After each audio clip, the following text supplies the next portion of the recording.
Welcome, hello, and good morning, and welcome to the 6th Neurological Disorders Forum. The date is Saturday, March 26th, and the time is 10:30 a.m. here in the UAE. We'd like to welcome you all wherever you're joining for us for today, this virtual conference, and hopefully will be the last NDF conference, which is virtual. My name is Gerard Moore, and I am the Technical Support Manager for today. I'll just give some very brief housekeeping notes before I hand over for the official opening. Today is accredited for 5 CME hours and attendance is free. You can log in with the passwords that you've been emailed with, and you can view the entire platform from the audience. The auditorium was now open, and you have the exhibition area where we encourage you all to go and visit the exhibitors who have supported us today. You'll be able to log in to this platform after the event's finished to watch the recordings and also to download your CME certificate. You will see on your auditorium page there is a link or a speaker box to ask questions to the speaker. If you type any questions or comments that you may have in that for any lecture, they will go directly to the moderators who will put your questions to the speakers on your behalf. You will see a little yellow man in the bottom corner. That is a technical support man. You can click on that and write any issues that you may have with any audio, visual or technical issues, and myself and my team will respond to you in due course. To say the event will last 1 day and it will be recorded. And we would like to thank everybody for attendance today. We had over 900 plus registered for today. So we hope you all have a very enjoyable day today. It's my pleasure and honor, as always, to introduce the chairman and organizer, scientific organizer from the very start of the NDF. It was his creation 6 years ago, and it was gone from strength to strength under his stewardship, Professor Ajith Goonetilleke. He is consultant neurologist at Burjeel Medical City, VPS in Abu Dhabi. And I will now hand over to him for the official opening for the 6th NDF 2020. Dr. Ajith, the floor is yours. Thank you, Gerard, for the introduction. And I'd also like to welcome everyone to the conference today. I'd also like to thank the sponsors that we have.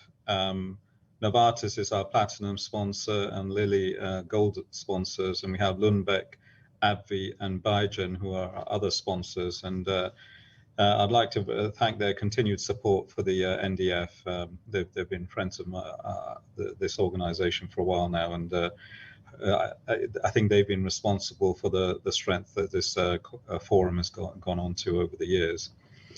Okay, now just a brief overview of our day today. We have 4 sessions, and I'm very excited about the sessions this time. Session number 1 is migraine, and of the speakers, Novartis, they have a symposium, and the speaker is Masoud Sheena, and the moderator will be Dr. Abu Bakr Al-Madani. Professor Sheena has asked for his questions and answers to be done immediately after his talk. So if you could have your questions ready. Dr. Deeb and Alessandro Teruzzi, they'll stay on for the questions and answer session at the 12:10. And going on to the second session as well on multiple sclerosis, Dr. Areen has also asked his questions and answers be done immediately after his talk. So be ready with questions for him as well. And Dr. Rukia will be completing the MS talks. And then we have an exciting session. This is one of the reasons I first started NDF, was because 6-7 years ago, there was a lot of excitement as to breakthroughs in neurodegenerative disorders, particularly Alzheimer's disease. And then things took a step backwards. So nothing really happened for a while. But now in the last year, in 2021, we've had some new therapies that are arriving. So that's why it's come around full circle, and we've actually got some progress. So session 3 will be with Dr. Tawfiq and myself sharing the session. And the final session is very interesting. It's advances in neuroimaging, both anatomic as regards looking at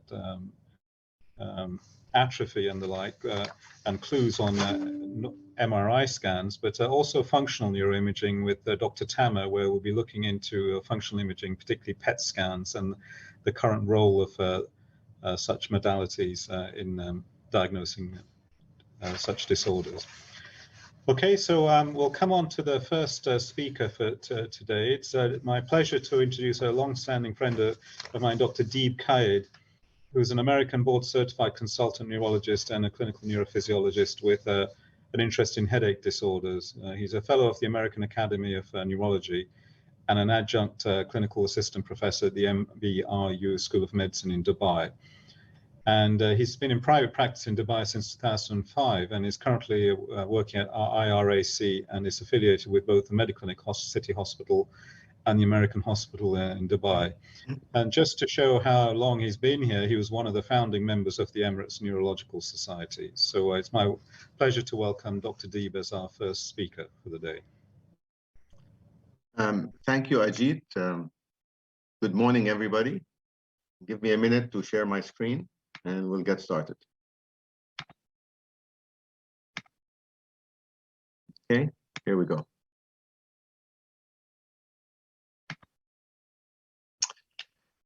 Thank you, Ajith. Thank you, AbbVie, for the invitation to share some of the migraine knowledge in this session. This is my favorite topic to speak about. You know, I'm not a headache, I'm not trained in headache as a subspecialty, but I think any neurologist sees a quarter to a third of patients with headache. So it's not strange for all of us to have some familiarity with headache. Actually, I had the chance to do a headache fellowship and I declined it. My final year of fellowship in the US was at the Jefferson Headache, at the Jefferson University Hospital with the Jefferson Headache Center with Steven Silverstein, one of the big names in headache. And he said, why don't you do a headache fellowship with us? And I thought to myself, do I really want to spend 1 year just listening to people complaining about headache? And I thought, no, I didn't want to do that.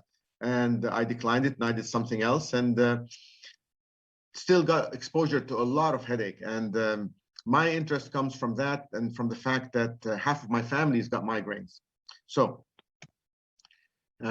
today's session is sponsored by AbbVie. This is the disclaimer. And the title of today's talk is Unmet Medical Need in the Acute Management of Migraine. We decided to keep it just for the acute management of migraine because if we included preventive migraine therapies, it'll be too long. And we've heard a lot about preventive migraine therapies in the past 3 years for sure. So the approach to treatment of migraine is multidimensional. This is not a surprise to anybody. We are trying to relieve pain, improve function and quality of life, reduce headache frequency, and limit progression. How do we do that? And this is exactly what I tell my patients, my new migraine patients in clinic, every single time they come and see me. I said, we're going to address 3 issues: lifestyle modifications, which includes trigger management, acute therapy, and preventive therapy. And with lifestyle medications, lifestyle modifications and trigger management, I think these are things that we are all familiar with. And these days, I'm having to add to many of my patients what to do during Ramadan, how to manage the fasting, how to manage their medications, what route of medications to take so that they do not break their fast, avoiding triggers, handling caffeine, and the likes.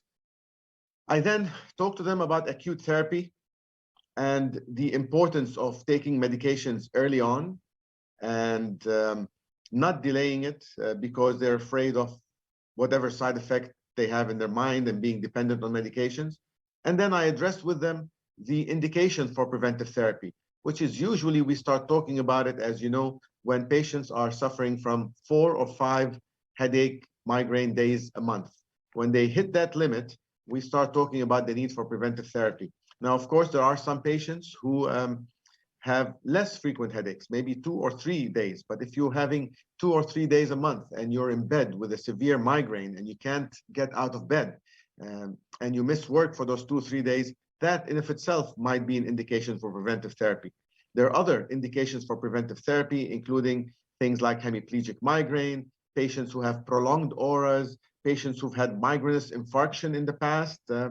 So all these may be indications for use of preventive therapy for people who are having less than 4 or 3 migraine days a month. But today, let us concentrate on acute therapy. So what are the goals for acute treatment of migraine? It's rapid and consistent. And I have to emphasize consistent. The frustration that patients experience when they don't know if the medicine is going to work or not. So as doctors, we might think that the medicine that works 2 out of 3 times or 3 out of 4 times is really good. But for that patient who's taking the acute therapy, every single time, if they know that they have failed this in the past, they are thinking, is it going to work? Is it not going to work? And this is very anxiety provoking for the patient. So it's rapid and consistent freedom from pain and associated symptoms without recurrence of the pain. Why do we want to do that? We want to do that so we can restore the patient's ability to function normally, whether it is to go to work, take care of their baby, attend a social function, be with the family, whatever it is. We want them to take that medication and be able to function, which means that they should not have any side effects or minimal side effects at all, and that they will not need to repeat the dose. They won't have to take it again the same day because the headache recurs.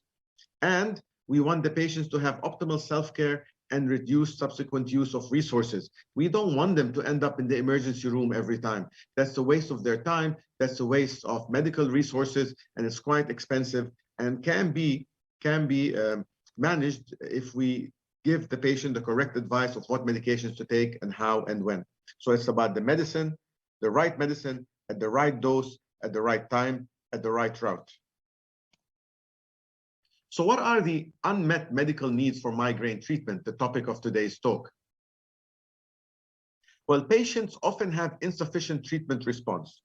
If we look at the MAST study, which looks at patients with migraine and the treatment response, it's a 2017 study of US adults with migraine, and it looks at their treatment patterns and identifies and quantifies any unmet treatment needs.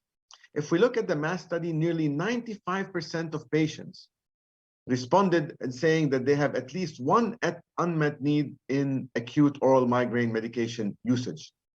The common areas of unmet need were rapid headache onset, moderate to severe disability, inadequate 2 hours pain freedom, and headache recurrence.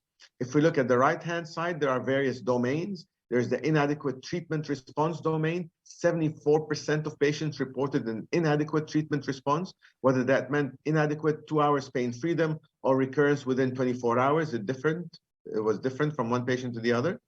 There were demanding attack characteristics in nearly 90% of patients reporting migraine, according to the IHS criteria. Either the attack came on too quickly, there was nausea or vomiting from the very beginning, it was quite disabling to start with a MIDAS score of greater than 11. Just as a reminder, MIDAS score is a measure of disability, the migraine disability scale. I use it in clinic, admittedly, whenever I have time. I like to be able to use it with every single patient, but sometimes we're late, we forget. But if you have the opportunity, please use it. Sometimes insurance companies ask for it, and it's useful to have that. You remember the MIDAS score, 0 to 5 is no disability. 6 to 10 is mild disability, 11 to 20 is moderate disability, and more than 20 is severe disability. So at least half the patients had moderate or severe disability. And there are other unique patient characteristics domains, including patients who have cardiovascular comorbidities, contraindicating use of triptans, for example. And fortunately, not so much in this country, but this is a US-based study where they have butalbital containing formulations, and therefore opioid or barbiturate overuse was prevalent in about 8% of patients. If we look further into the MAST study and the different domains, we can look at the left-hand side at inadequate treatment response domains. We already talked about the recurrence within 24 hours of initial relief, inadequate 2 hours pain freedom in roughly half the patients. But there are other things. Treatment-related nausea. We know that the ergotamines, which again are not available to us here, one of the major problems with the ergotamines, although they're quite effective medications, is their nausea-causing characteristics. And that was a step forward when the triptans came along, and that was less of an issue with the triptans, yet still there with some of them.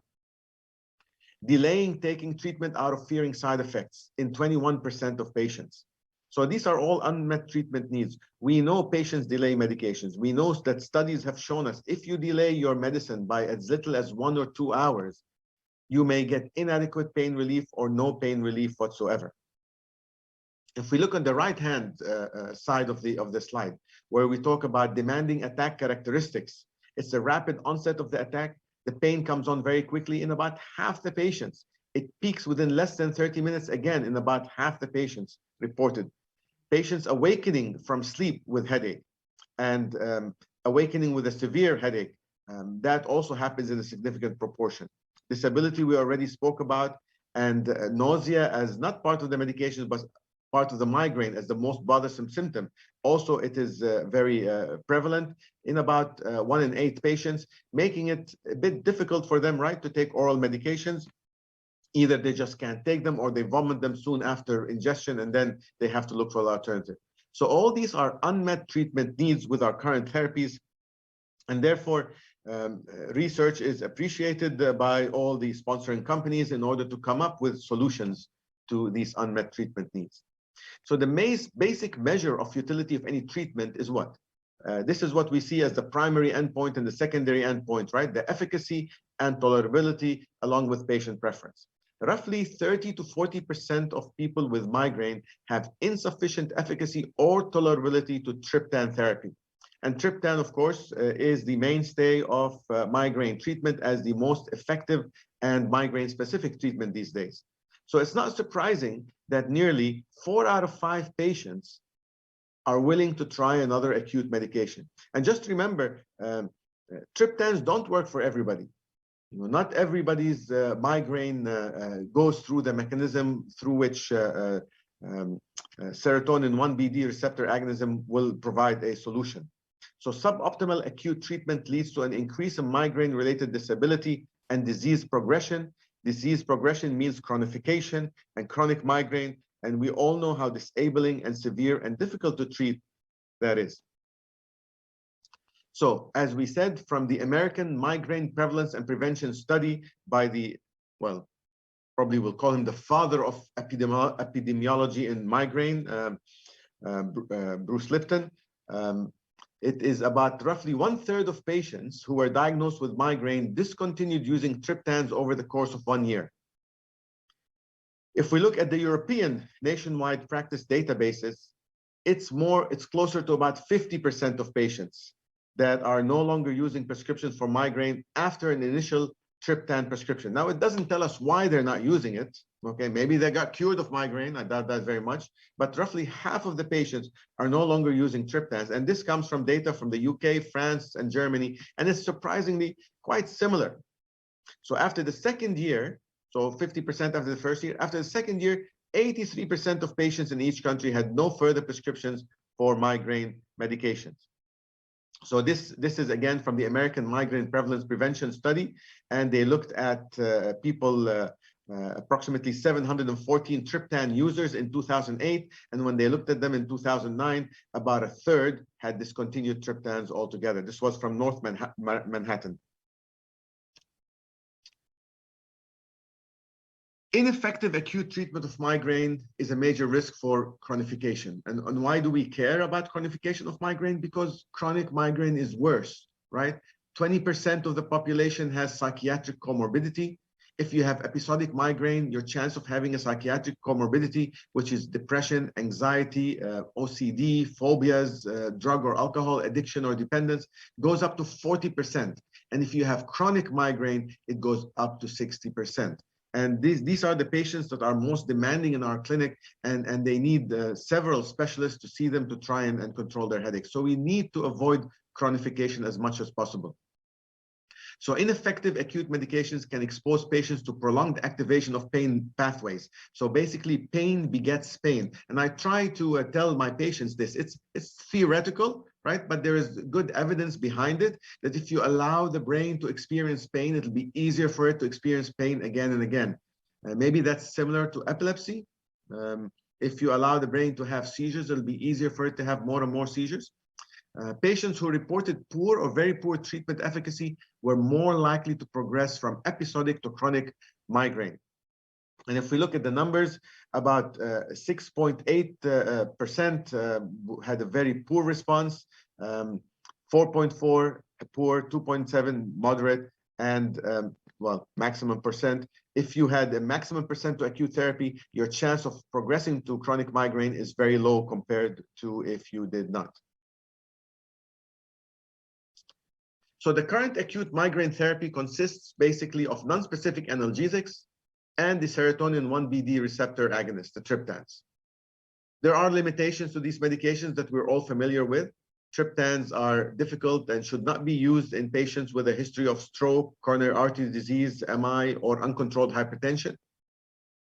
And the need for acute treatments now has led to new therapies, as we are all aware, targeting either the serotonin 1F receptor or targeting CGRP, not just for prevention, but also, of course, for acute therapy. If we look at the CAMEO study, again, looking at chronic migraine, this is again a North American study. There were over 7,000 patients with migraines. 60% of 11,930 patients found one or more unmet acute treatment needs. What were these unmet acute treatment needs in the CAMEO study? Moderate or severe disability. We saw that as well in the MASS study, more or less similar numbers, 2/3 of patients. Dissatisfaction with current treatment, whatever that current treatment is, again, in about 6 out of 10 patients. And in about 10% of patients, there was opioid or barbiturate use. Remember in the MASS study, it was around 8%. History of cardiovascular events, 11%, very similar to what we saw in the MASS study. And the use of emergency department or urgent care was at about 8.7%. So all these studies have really similar data telling us that we need to do better with acute treatment. Treatment discontinuation rates. So we know that there is a high rate of triptan discontinuation. So in the MASS study, the discontinuation rate was about 55%. Why did people discontinue triptans? Well, nearly 40% stopped them because of lack of efficacy. They just simply didn't work.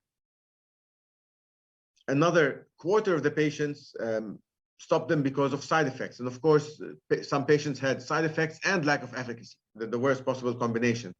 And there were other reasons as listed there, the cost of the medication, being switched, reimbursement issues, they didn't get it anymore from their doctor, drug interaction concerns. We've all had phone calls, right, from pharmacists telling us, are you sure you want to give triptan? The patient is on SSRI, and are you not worried about serotonin syndrome? A theoretical concern rather than a practical one, but we have to answer it, right? A lot of our patients are young women. They may be pregnant or nursing. That was a reason for stopping triptans quite often. We know now from Scandinavian data that the use of triptan, specifically sumatriptan, because we have the best data on that, is considered safe during pregnancy. And of course, people discontinue them because of development of comorbidities, new onset hypertension, or whatever other problem. Of course, there's a small percentage of patients who discontinue them because their headaches improved. All right, so what are the medications that are currently available for us for use in acute pain relief for patients with migraine?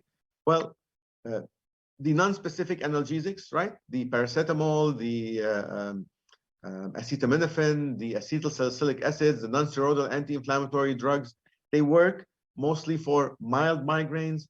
Sometimes, you know, I've had several patients that do not respond to triptans, but do respond to non-steroidals. I always have to ask myself, do they really have migraine? But we know from data that not everybody responds to triptans. Of course, as with triptans, there is the issue of medication overuse headache. If these medications are used more often than should be, medication overuse headache is defined as a change in the character of the headache to a worse headache profile, coincident with overusing medications. And if we're talking about simple analgesics, we're talking about 15 days or more per month of these medications. And if we're talking about triptans and ergots, we're talking 10 days or more. So the triptans, as we said, works through the serotonin 1BD receptor. And there are several triptans.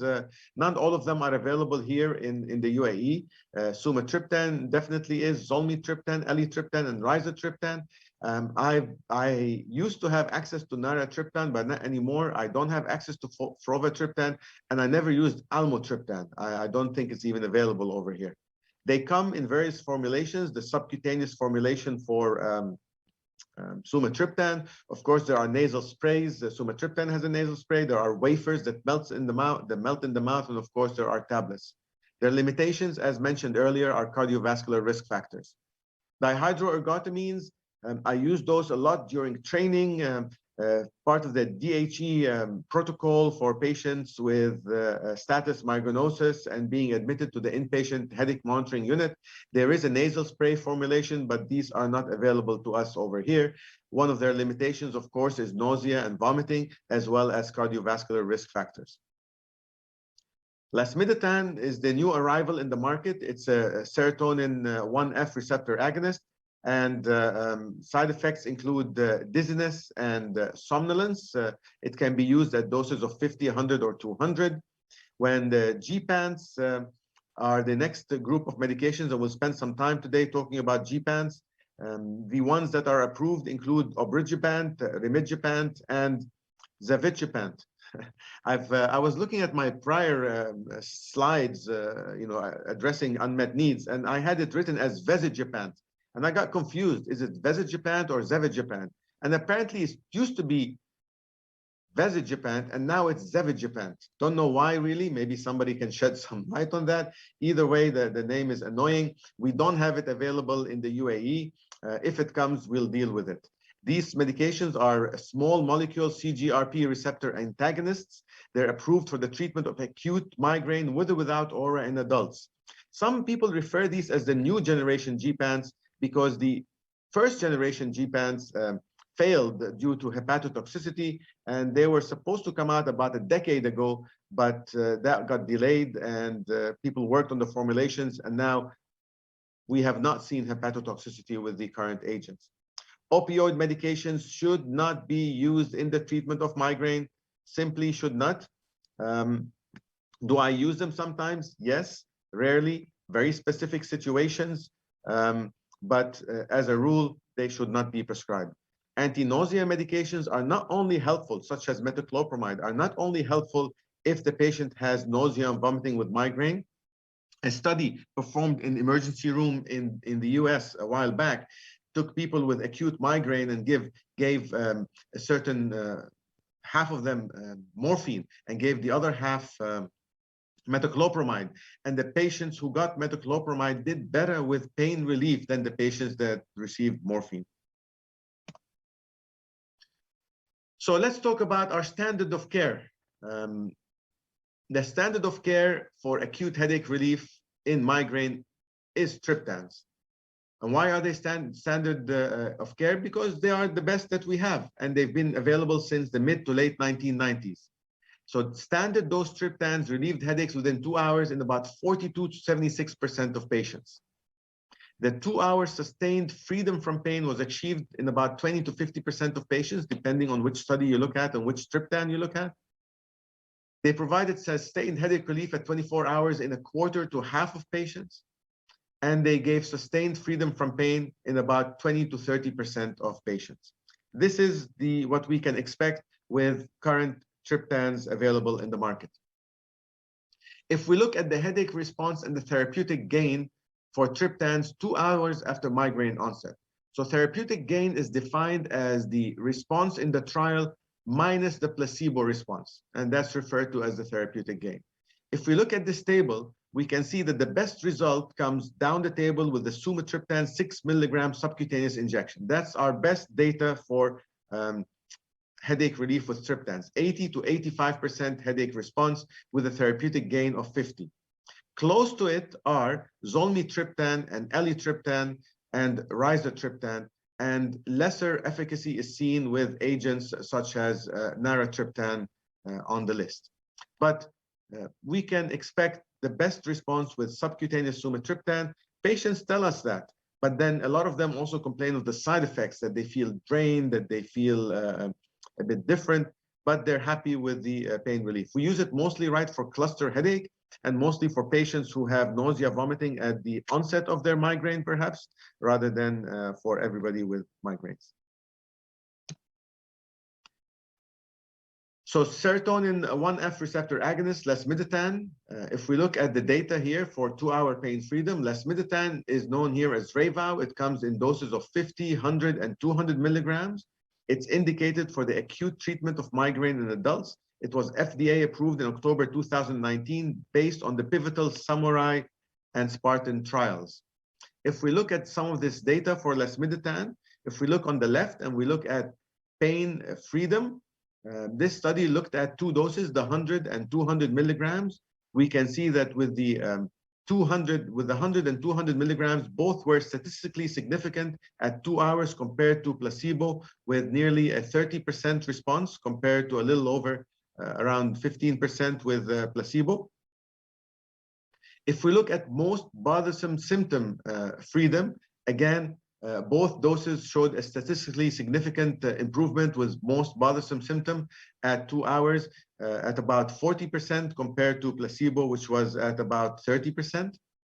And if we look at headache relief, not headache pain freedom, headache relief, again, both medications proved to be superior to placebo and statistically significant, with close to a 60% headache relief response compared to just under 40% on placebo.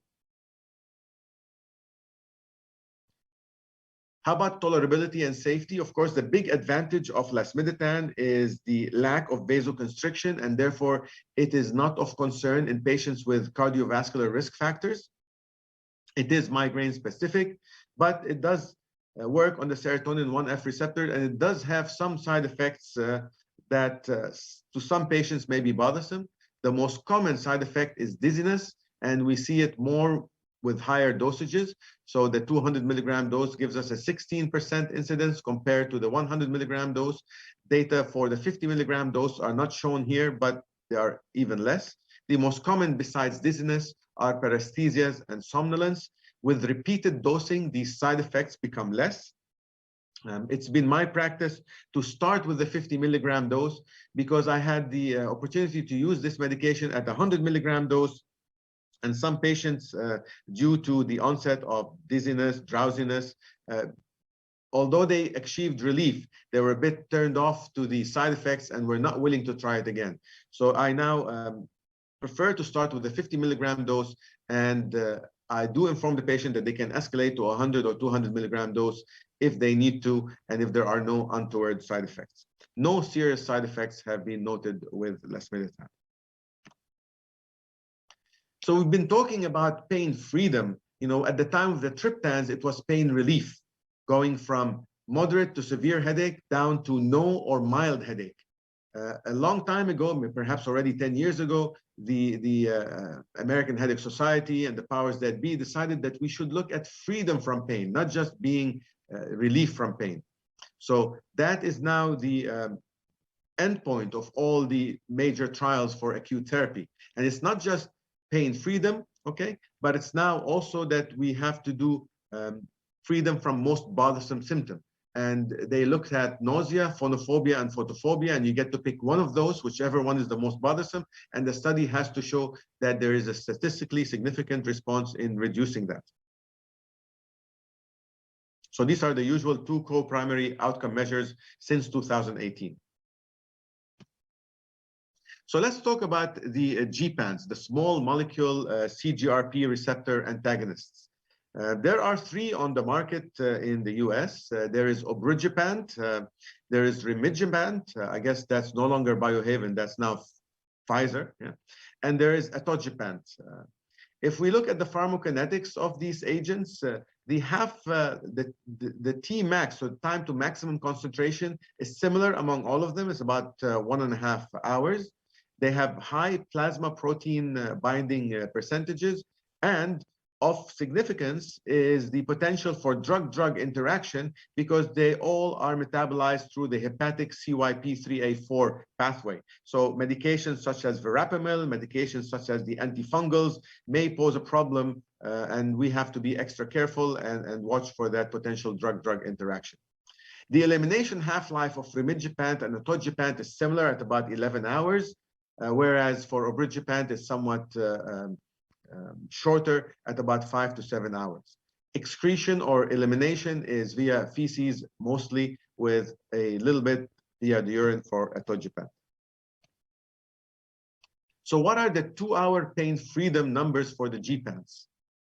If we look at obrigepant, which was the first to come out on the market, it's about 20% as compared to a 12% placebo rate. If we look at rimegepant, it's about 21%. And if we look at zavegepant or vezegepant, whichever way it is, it's about 23%, but with a higher placebo response rate, giving us a therapeutic gain of roughly 10% for all of these, just under 10% for all of these agents. If we compare them again, there are actually 4 small molecule CGRP receptor antagonists. However, atogepant is used for prevention only. This was approved in September 2021, and since we're talking today about acute therapies, I will not discuss that further. Zavegepant should be on the market soon, but it's not approved yet. As I said, the first agent to be approved was back in December 2019, obrigepant. Rimegepant was available here in this country perhaps 9 months ago as samples, and it received its DDC code, as we call it over here, approval. And then Pfizer decided to buy out Biohaven, and then suddenly the rimegepant is not available. We think it's going to be available soon, but it's anybody's guess when. So obrigepant, if we look at the 50 milligram dose and we look at the 2-hour pain relief, 2-hour pain freedom, as I said, it's roughly about 20% in the different studies with obrigepant, ACHIEVE-1 and ACHIEVE-2. If we look at the 2-hour most bothersome symptom freedom, it's roughly about 40%. And if we look at the 2-hour pain relief, it's in the 60% range. Rimegepant, which was approved shortly thereafter in February 2020 for acute treatment, and there are studies looking at it for preventive treatment as well, comes in one dose. 2 minutes. 2 minutes. Comes in one dose, which is the 75 milligram dose. Again, roughly 20% 2-hour pain freedom. Most bothersome symptom freedom is roughly about 35 to 40%. And with zavegepant, we're seeing similar numbers. So what is the proposed mechanism and site of action of these medications? Where they're small molecule CGRP receptor antagonists. That's basically how they work.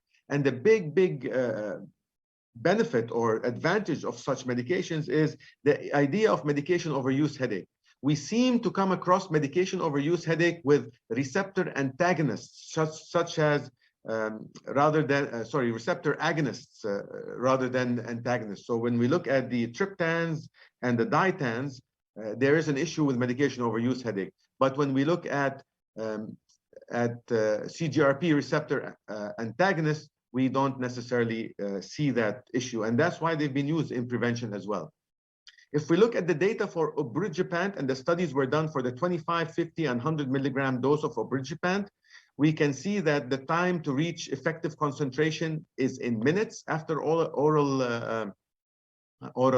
administration, and the time to be above effective concentration is about 10 hours on average. The clinical studies that led to the approval of obrigepant are ACHIEVE-1 and ACHIEVE-2.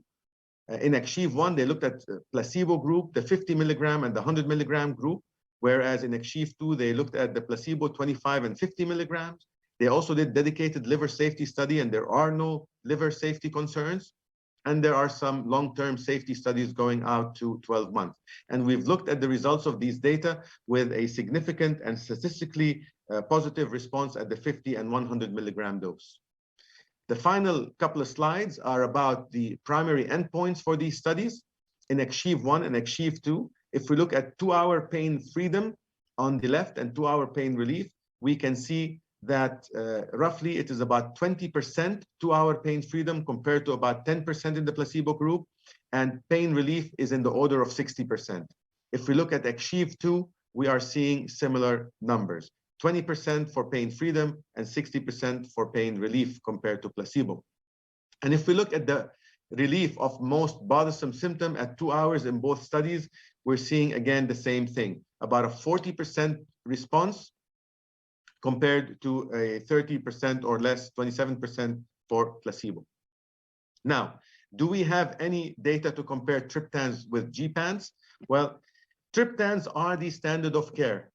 Unlike with preventive therapy, where I think that the monoclonal antibodies should be the standard of care, and we should no longer be talking about the old anti-seizure and antidepressant and beta blockers.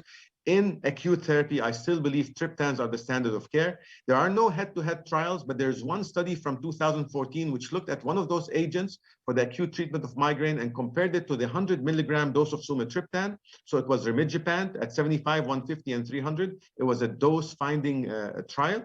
And there was a slightly better efficacy of sumatriptan, but this was not a non-inferiority study, but is the only one that shows us head-to-head data. So in summary, we know migraine is prevalent. We know it's a highly disabling neurological disease. We know there are several unmet needs in acute therapy. The risk of medication overuse does not seem to be there when we talk about small molecule CGRP receptor antagonists, as opposed to triptans and ditans. So we need to optimize acute treatment. We need to use medications that do not interfere with the cardiovascular risk. We need to give additional therapeutic options to our patients to improve their migraine care. Thank you. Thank you very much, Ajith. That's an excellent talk with an introduction on the current management of acute migraine. Our next session, it's going to be the Novartis Symposium, and Dr. Abu Bakr Al-Madani will be the moderator. And he will introduce the next speaker, which is Professor Ashina. Now, Professor Ashina would like his questions and answers to be immediately after his presentation. So I think if we can let this session run on till about 11:50, including questions and answers at the end, to finish about 11:50, 11:55, and then we can carry on afterwards. Dr. Deeb will be staying on to answer questions at the end of this session. Okay, so Abu Bakr, over to you. If you... Thanks, Dr. Ajith, for your invitation. Thanks, everyone, for attending this meeting.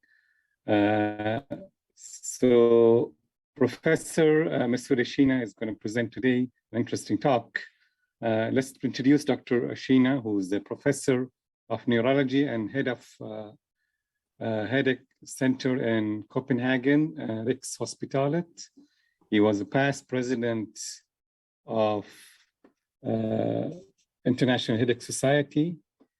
He was also General Secretary of European Headache Association. He had many publications in headache. He had published and authorized many topics in the books for headache. Today's topic would be local real-world evidence and updates from randomized clinical trials. Professor Ashina, the floor is yours. Thank you, Dr. Abu Bakr. Can you hear me?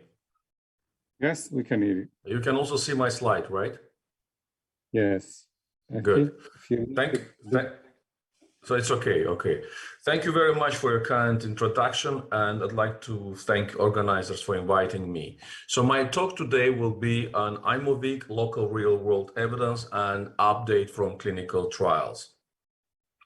So here are my disclosures. So I'd like to start just with a brief background on the CGRP and its receptor role in migraine pathophysiology. What is important to know that CGRP exists in two isoforms in humans. Alpha CGRP, which is preferentially located or found in the peripheral and central nervous system. It is a very predominant form of CGRP. And then we have a beta CGRP found in enteric nervous system. and it differs from alpha CGRP in 3 amino acids. So a receptor is it's a complex receptor, it's a multi-temer, and the G protein coupled receptor. And there is also a very important part of receptor, it's transmembrane protein, RAMP1.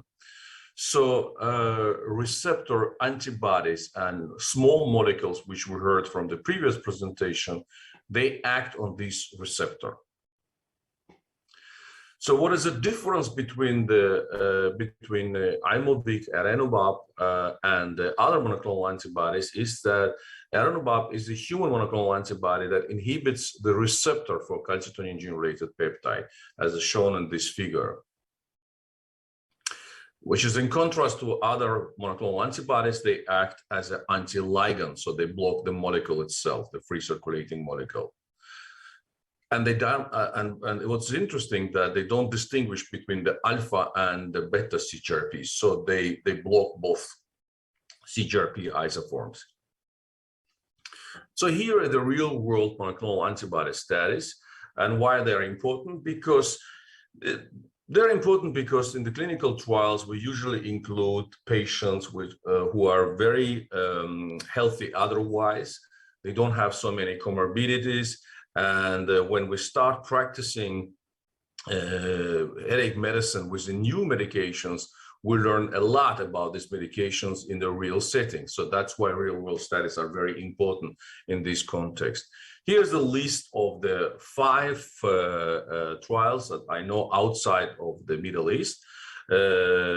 Germany, Italy, 2 studies from Italy, Germany again, and also from UK, the recent study by Giorgio Lambro. You can see that the treatment duration is a bit different. Some of them are quite long, 48 weeks and 6 months, and others are quite short, in my opinion, but the large number of patients. So today I'm going to present you a real-world experience of Erenumab in the United Arab Emirates. So this is, I was not involved in this study, so I looked at the material and read the script, and also read the manuscript, which is now not yet accepted. So the first data set is not yet published. So this is a real-world evidence in patients with a chronic and episodic migraine. You see the number of the patients on the left, 166 patients were included. That was a retrospective multi-center study from 3 centers across the 3 Emirates in United Arab Emirates. The doses used here, 70, 140 milligrams. And the patients, they initially received 70 milligrams. There was an option to increase to 140 milligrams during the 6-month study period. It's important. It's a 6-month study period. You see the distribution of the patients. 57% of the patients reported episodic migraine and 43% reported chronic migraine. And the patients had either this diagnosis, but they also included patients with medication overuse headache.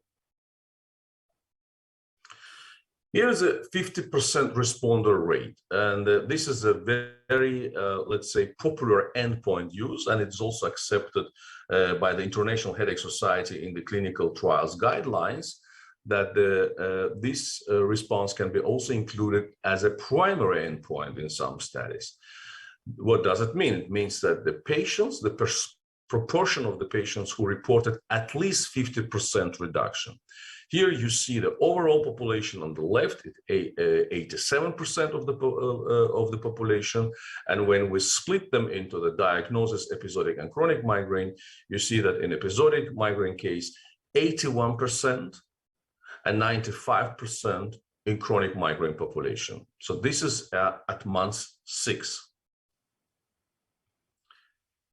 Another endpoint, which is usually included in the clinical trials as a predefined secondary endpoint, and here this study included also this as an endpoint, 75% responder rates. Here again, you see the overall population, 62% in episodic migraine patients, 54% of patients achieved at least 75% reduction, and 72% if we take a cohort of chronic migraine.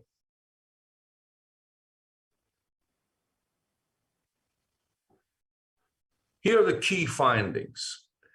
Overall, 87 and 62% of patients achieved at least 50% and 75% reduction in monthly migraine days at month 6.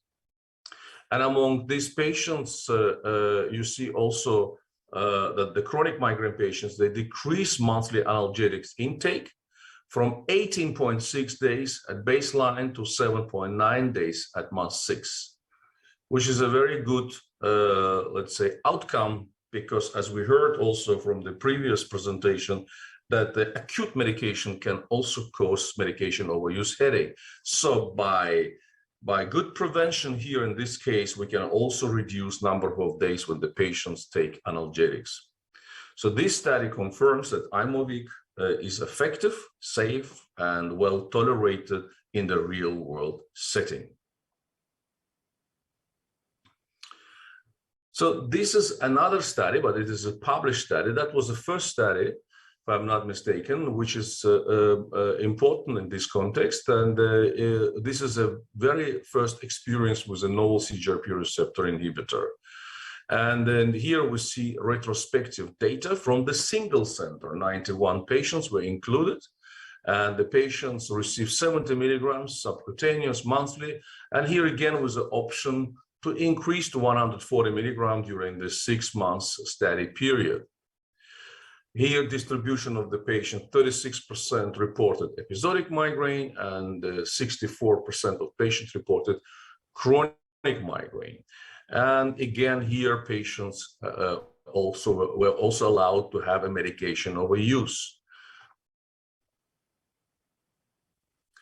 Here's the data on the 50% responders. You can see on the left, you see the overall cohort, then you see episodic migraine cohort and chronic migraine. So up to 88% of patients achieved at least 50% reduction in monthly migraine days at month 6. You see also data on the 75% reduction, and here we see that 69% of the patients achieved at least 75% reduction, again at month 6. So the key findings here that we have an overall quite high percentage of patients who experienced at least 50% and 75% reduction in monthly migraine days. And here in this study, there was a sub-analysis showed that age, ethnicity were positive predictors on treatment response. And they also showed that the Aimovig had a significant effect in the treatment of all migraine types, with an early onset and quite rapid action within the first months. So I will talk about that a little bit more. So why it is important, we have a reduction as early as possible.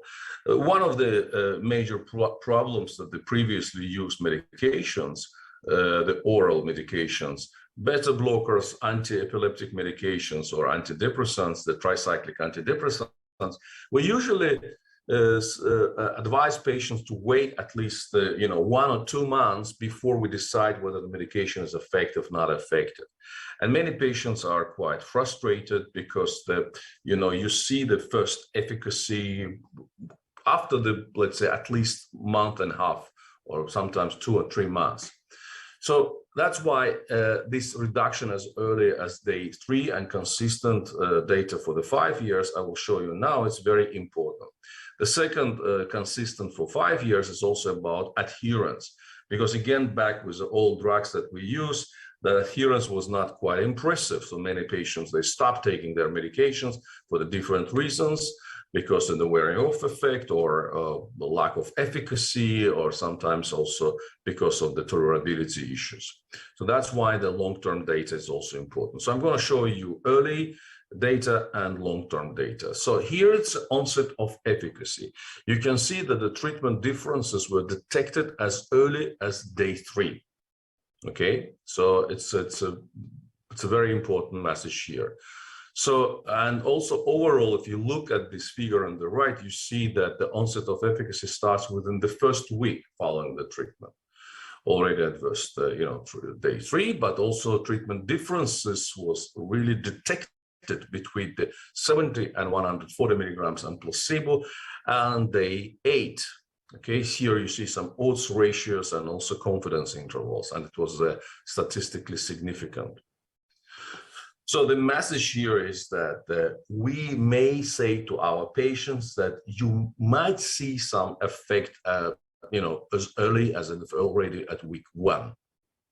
But of course, this is not a guarantee. That's why I say to patients that we still have to wait. And the way we're doing in Denmark is we say we need at least 3 months, before we say, well, this medication is not working and we stop. But in the most of the cases I see in the clinical practice, they start responding very early.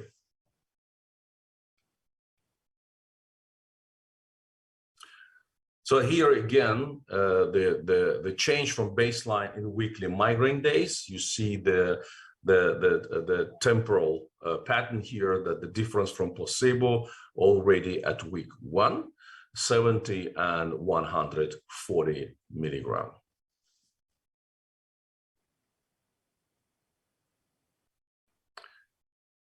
We also have some data that suggesting that the benefits with Aimovig can improve over the time among responders. Okay, so this is also a bit biased way to say, but when the people respond, it seems that this effect can be improved further. It's good because, again, back to what I talked before, that adherence is a big problem, and even with the responders with the oral treatments, we see that many people they discontinue medication because there is a wearing off effect of the medication. But here we see the kind of an opposite direction. We see the data from phase 2 study at 12 weeks, 47% of the patient, 1 year in open label study, 70 milligrams dose subcutaneous, 65% of the patients, and 4.5 years after the open label, 77% of the patient with the doses 70 and 140 milligram.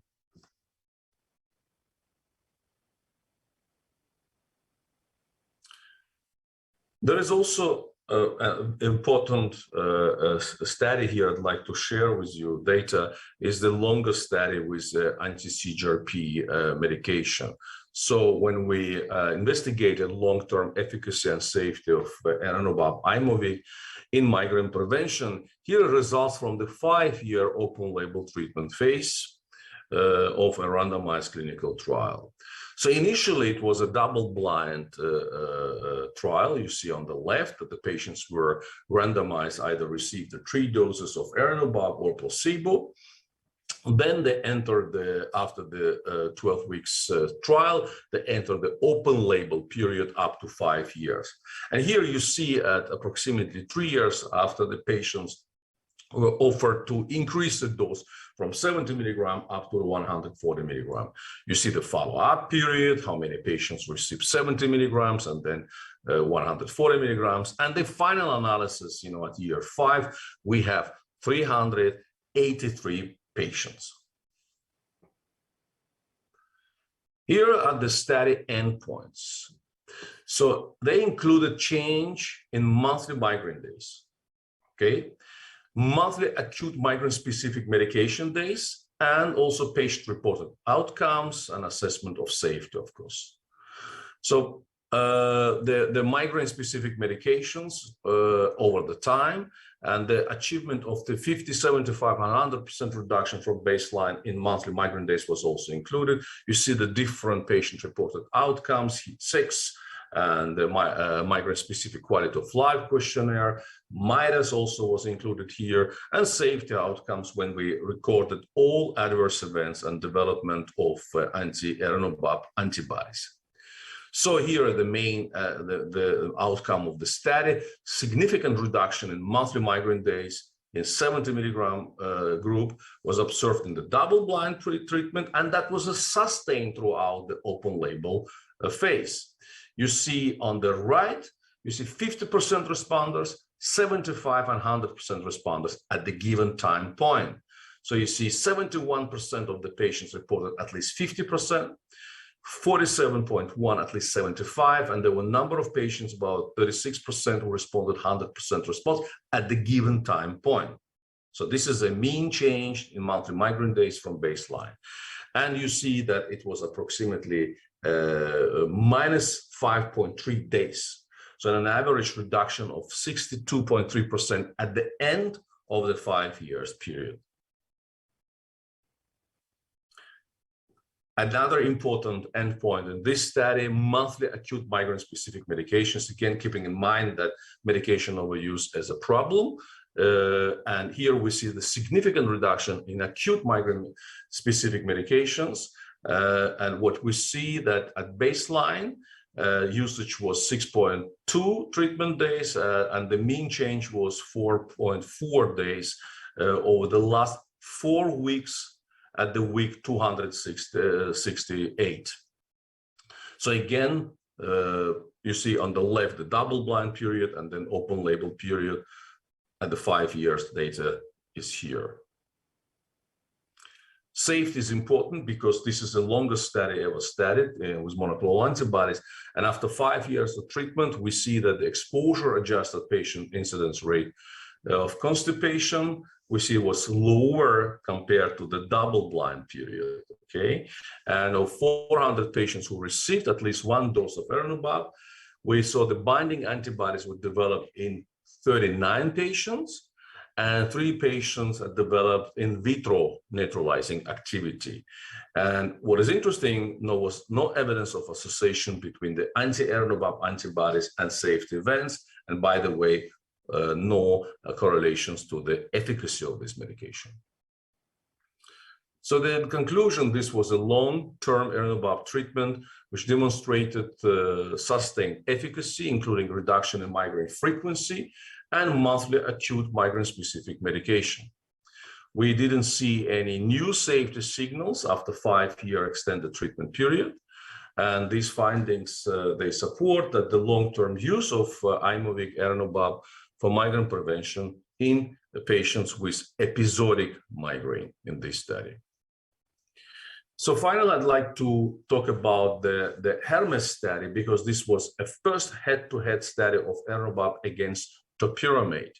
And this is very important because when people use topiramate as a migraine prevention in chronic migraine, because it is before the monoclonal antibodies, topiramate and Botox, the only medications tested in the specific chronic migraine population. So here is a direct comparison. It's a German study, and this study was a head-to-head when the erinubab was compared to the topiramate, and it was a non-inferiority in terms of the tolerability endpoint, you know, as a primary endpoint. And the secondary endpoint included also efficacy.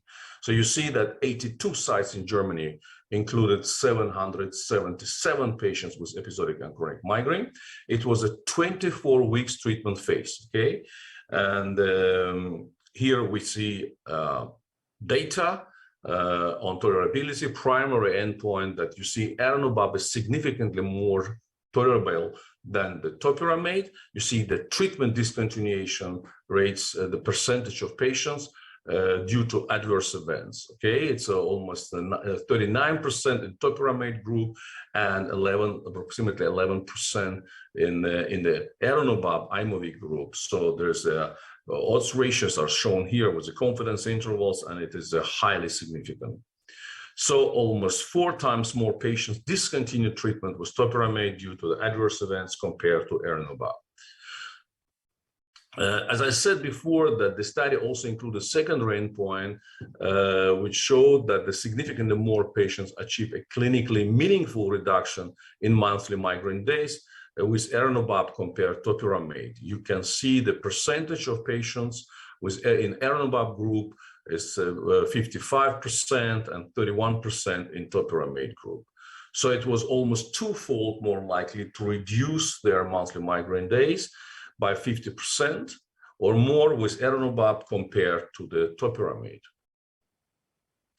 So in summary, local real-world evidence studies with Aimovig, they reported that about 95% of patients they achieve at least 50% reduction, and about 72% of patients may achieve a reduction of the 75%. So an Aimovig is the only anti-CGRP that has long-term consistent data over 5 years, with 1/3 of migraine patients achieving migraine-free days, and half of the patients achieving 75%. And there was also safety data assessed up to 5 years. And Aimovig also provides flexibility in dosing 70 and 140 milligrams. And finally, that Aimovig is the only anti-CGRP study in dedicated head-to-head Hermes trial compared to topiramate, showing superiority in tolerability to topiramate. Thank you very much for your attention.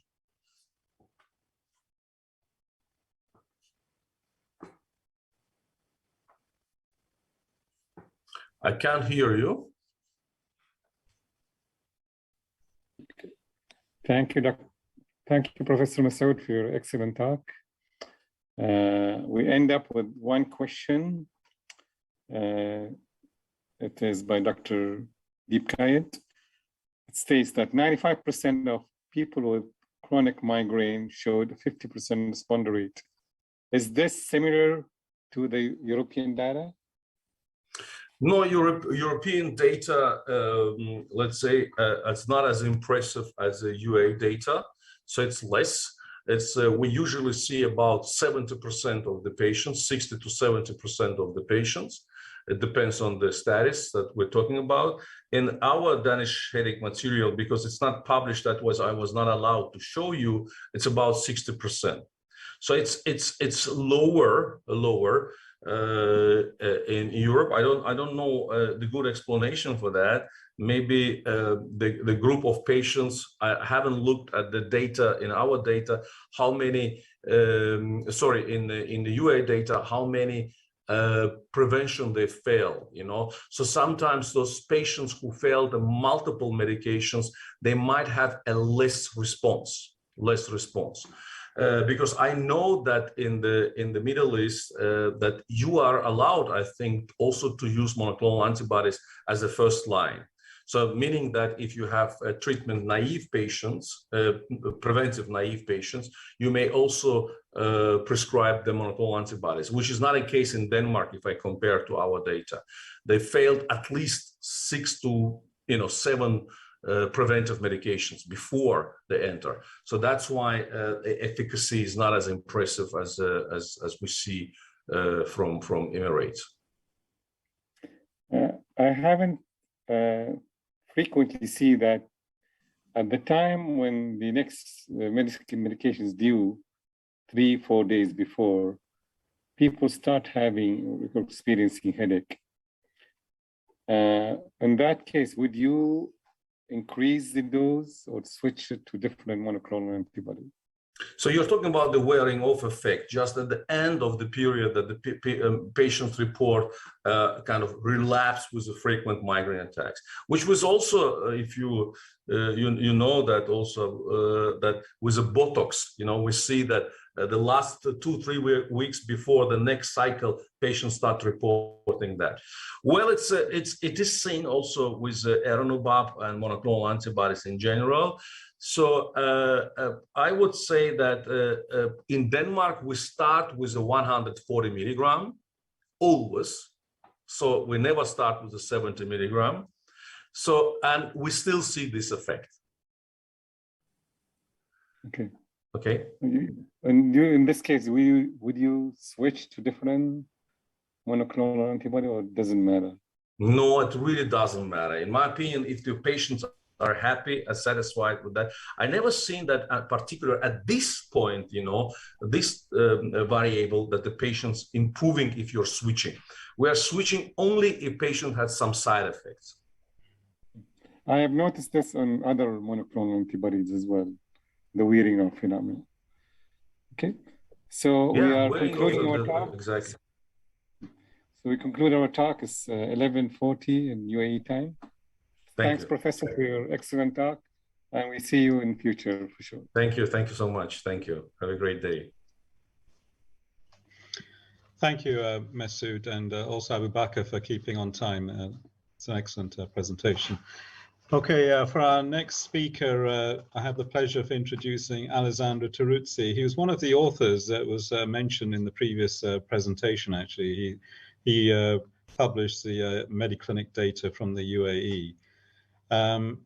Dr. Teruzzi, he graduated and underwent specialist training in neurology at the University of Medicine and Surgery of Milano Bicocca in Italy.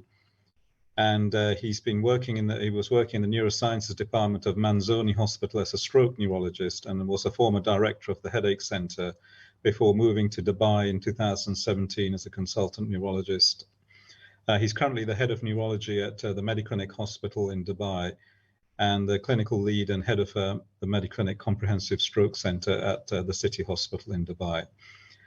Since 2019, he's collaborated with the Mohammed bin Rashid University as an adjunct clinical associate professor, and his primary interests are the diagnosis and treatment of headaches and cerebrovascular disorders. So it's my great pleasure to introduce Dr. Alessandro as our next speaker. Thank you, Dr. Udugama, for the nice introduction, and thank you to the organizers for inviting me today. So we are gonna talk today about a few new concepts in the management of migraine that we are not so used to discuss usually, but I think can be very relevant in the management of migraine. Next. This is my disclosures. Next. I would like to ask the audience to write in the chat box or keep for later in the discussion, question and answer session, if they would choose A or B as the approach in treating migraine.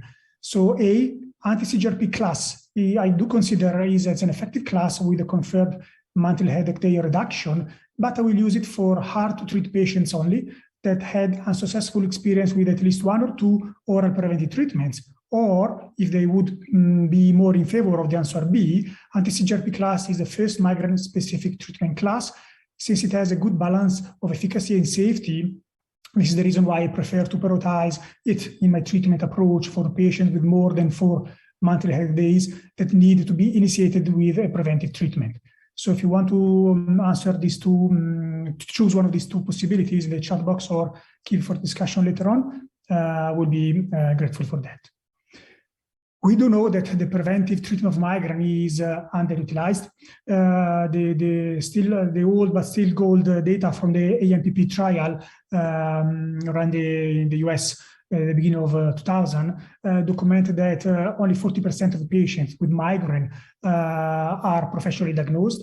And unfortunately, only 12.4% of the patients that were responding to the survey of the AMPP who were diagnosed with migraine were actively on a preventive medication, despite that nearly half of them were eligible for a preventive treatment. And we also do know that about half of the people with migraine discontinue their initial oral preventive treatment the first 6 days, and that over 40% of the preventive users in this survey had a history of failure or switching from different already tried preventive medications. The most common reasons to discontinue or to switch from an oral agent to another one is either lack of efficacy, decreased efficacy, or tolerability problems in terms of adverse reactions. We also do know, this is quite a common experience, that with the increasing number of headache attacks and migraine attacks, disability does increase. This was nicely documented and proven in the cross-sectional study data analysis from the US Adelphi Migraine Disease Specific Program, where it was clearly documented that with the increasing number of attacks, there is increasing disability. If you look on the left-hand side, you can see that patients experiencing low-frequency migraine, like less than 3 headache and migraine days per month, they have little or no disability documented in the MIDAS questionnaire, which is the light green box. So 70% of the patients were not experiencing disability or very mild disability. But going from left to right, with the increasing number of attacks, the percentage of patients experiencing little or no disability decrease, And instead, you start seeing the increase of the mild to moderate up to severe, which is a dark green box, documented in MIDAS, with a high frequency migraine, more than 15 migraine days per month. Total inability to go to work or to attend house core activities could be enough to be considered eligible for prevention. So if you look at a potential candidate, a potential case coming in our clinic, this was a woman that we saw in the clinic. She was a 35 years old female working. She was an hotel manager with 3 children, so mother of 3. She reported, as often we do see in our clinics, that she has been suffering from sinus headaches since the age of 15, so since very young age. These sinus headaches, as she was calling them, tend to occur during the menstrual period, or they could have also been triggered by weather changes or lack of sleep. It was reported as a frontal pain, mainly with upset stomach and feeling not very prone to eating, a little bit nauseous. And when they were severe, she was not able to function at all. And she was just taking painkillers. And when the pain was more severe, she was medicating it with naproxen. She has a history of exertional asthma, postpartum depression, and the frequency of the migraines worsened after her pregnancies. She was reporting 4 or 5 attacks per month, but each attack was lasting at least 2 days with severe, strong pain, and that was highly disabling. She was already taking duloxetine for her postpartum depression. Mood-wise, improved a lot, but she didn't have any big change in the pattern of the migraines. Was seen first in the primary care setting. She was then referred to the specialist, and migraine was diagnosed. She was initially treated with propranolol, up to 40 milligrams twice per day. She was quite thin with a low body mass index, so this was considered a target dose for her. Also because of the concern of low heart rate and fainting episode. It was during the summer. She was also prescribed sumatriptan 50 milligrams as acute phase treatment, but her headache diary review was still showing roughly 6 migraine days per month, very bad attacks during the menstrual period, and basically not a great response to propranolol. So she was started on anti-CGRP treatment. Galcanezumab was chosen, starting with 240 milligrams loading dose for month 1, followed by 120 milligrams each month after the loading dose. At 8 weeks follow-up visit, she reported a good response, headache frequency decreased. Actually, as per impression, she started feeling better already for the first month. She was reporting only 3 headache days per month with milder pain and much less disability compared to before. Unfortunately, sumatriptan didn't work, so she was moved to rizatriptan that was more effective, and she kept using Riza in case of need. At 12 weeks follow-up, she was reporting at that point only 1 or maximum 2 headache days, 2 attacks per month that usually were milder and resolving by themselves in a few hours or with a simple analgesia. And she reported being crystal clear, so no longer having the brain fog or the fatigue, not longer being disabled as she was before. And another very important point is that she was reporting that she was no longer feeling so anxious, so worried about, oh, I'm going to have a migraine attack maybe tomorrow, because now the migraines were well under control with the current medication. And this is what we do see in the clinical practice, where patients start improving not only from the symptomatic point of view, but the quality of life does improve once you are able to treat well their migraines. In terms of galcanezumab, one of the biggest advantages is that giving a loading dose of 240 milligrams, you are able to achieve a plasmatic steady-state concentration much faster with the first dose compared to single dose injection. If you look at the chart on the left-hand side, you can see the green line, which is the 120 milligram monthly injection, compared to the green line, which is the 240 milligrams loading dose injection. And in the shaded boxes or shaded patterns, you can see the plasmatic concentrations. After the injection, one single dose, 120, so the green line, you can see that it can take up to 3 months to reach the steady state plasmatic concentrations in the green shaded patterns. But once you give instead 240 milligrams loading dose with a green line, you can see that immediately in the first month you reach the steady state as pointed by the giant red arrow, and the plasmatic concentration will stay stable and steady subsequently with 120 milligram dose month after month. So basically you reach immediately the effective plasmatic concentration in the very first month of treatment.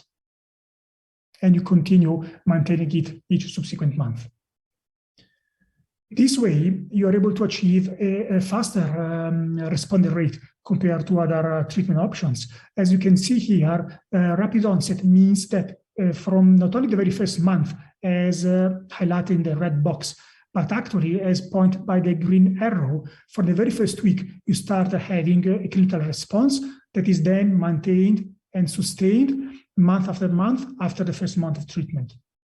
These were the data from the EVOLVE-1 and EVOLVE-2 trials, which are trials run on episodic migraine in Europe and US, that documented clearly that there is a superiority, a striking superiority against the placebo in patients treated with galcanezumab in terms of mean change from the baseline monthly migraine days, as I was saying, in the very first month, but actually from the very first week. And the results, as you can see in the chart, are maintained, sustained each subsequent month. These two trials were run for 6 months. So from the first month up to 6 months of trial, results were guaranteed as statistically superior compared to placebo. And not only, but another very interesting point when I'm talking about galcanezumab is that galcanezumab was able to show efficacy actually as early as day 1, following the 240 milligram loading dose in the treatment of patients with episodic, yes, but also in patients with chronic migraine. And this is quite a beautiful news, because you know how difficult it is to treat patients with chronic migraine. Now with the anti-CGRP, we do have good results. With galcanezumab, in a percentage of patients, you can expect a response actually not only the first month, not only the first week, actually after 1 day of the injection of the loading dose. Significantly fewer galcanezumab treated patients experiencing migraine headache days compared to placebo from the one post-injection. And you can see on the left-hand side are the data from the episodic migraine trials, EVOLVE-1, EVOLVE-2. And you can see that the difference become statistically significant in after day 1 from injection. In the right-hand side, you can see instead the results in the chronic migraine trial, which was the RADIANT trial. But again, you can see statistical difference after 1 day from the treatment. Galcanezumab is also the only anti-CGRP molecule with documented and confirmed response rate as more than 75% responders and 100% responders as pre-specified secondary endpoints in the clinical trials. So we're talking about a molecule that was tested as an endpoint in the clinical trials, not only as a 50% response rate, but also 75, 100% response rate, and not as a post-hoc analysis. As you can see, galcanezumab was able to lead to a significantly greater percentage of patients achieving 75% reduction in monthly migraine days each month from month 1. You see on the left-hand side, the 36% of patients were already 75% responders. And the data was not only confirmed at month, but was also confirmed each subsequent month up to 6 months of treatment. And actually, you can see there is also a trend of improvement month after month, which also leads you to the second point that we can discuss later on, that the longer you keep patients on the galcanezumab anti-CGRP treatment, the better results actually you will see. So to summarize, galcanezumab is not only superior to placebo to guarantee 50% response rate, as for all the preventive medications that need to be showing this kind of result to be approved, but is also able to guarantee 75% response rate and 100% response rate in patients with episodic migraine. As you can see in these two charts, 50% response rate is achieved easily in 60% of the patient treated. 75% response rate in the red box is achieved in nearly 40% of the patients, and 100% response rate is achieved in 12 to 16% of the patients. And again, I just want to highlight that these data are confirmed as as secondary endpoints in the clinical trials. If we consider another interesting finding from the data, is that the response rate to galcanezumab is not only documented at 1 month of treatment or at the end of the 3 months or 6 months period of treatment considered in the clinical trials, is actually a sustained and consistent response that is documented week after week, month after month. So with galcanezumab, you do not experience the waning off effect that other molecules could experience after 3-4 weeks of treatment. And as you can see, the response that you have in the first week of treatment is comparable month after month, and is basically the same at the beginning of the first week of treatment compared to the last week of treatment after 6 months of treatment. So showing that you can have sustained and consistent response week after week of treatment without this waning off risk that galcanezumab does not suffer from.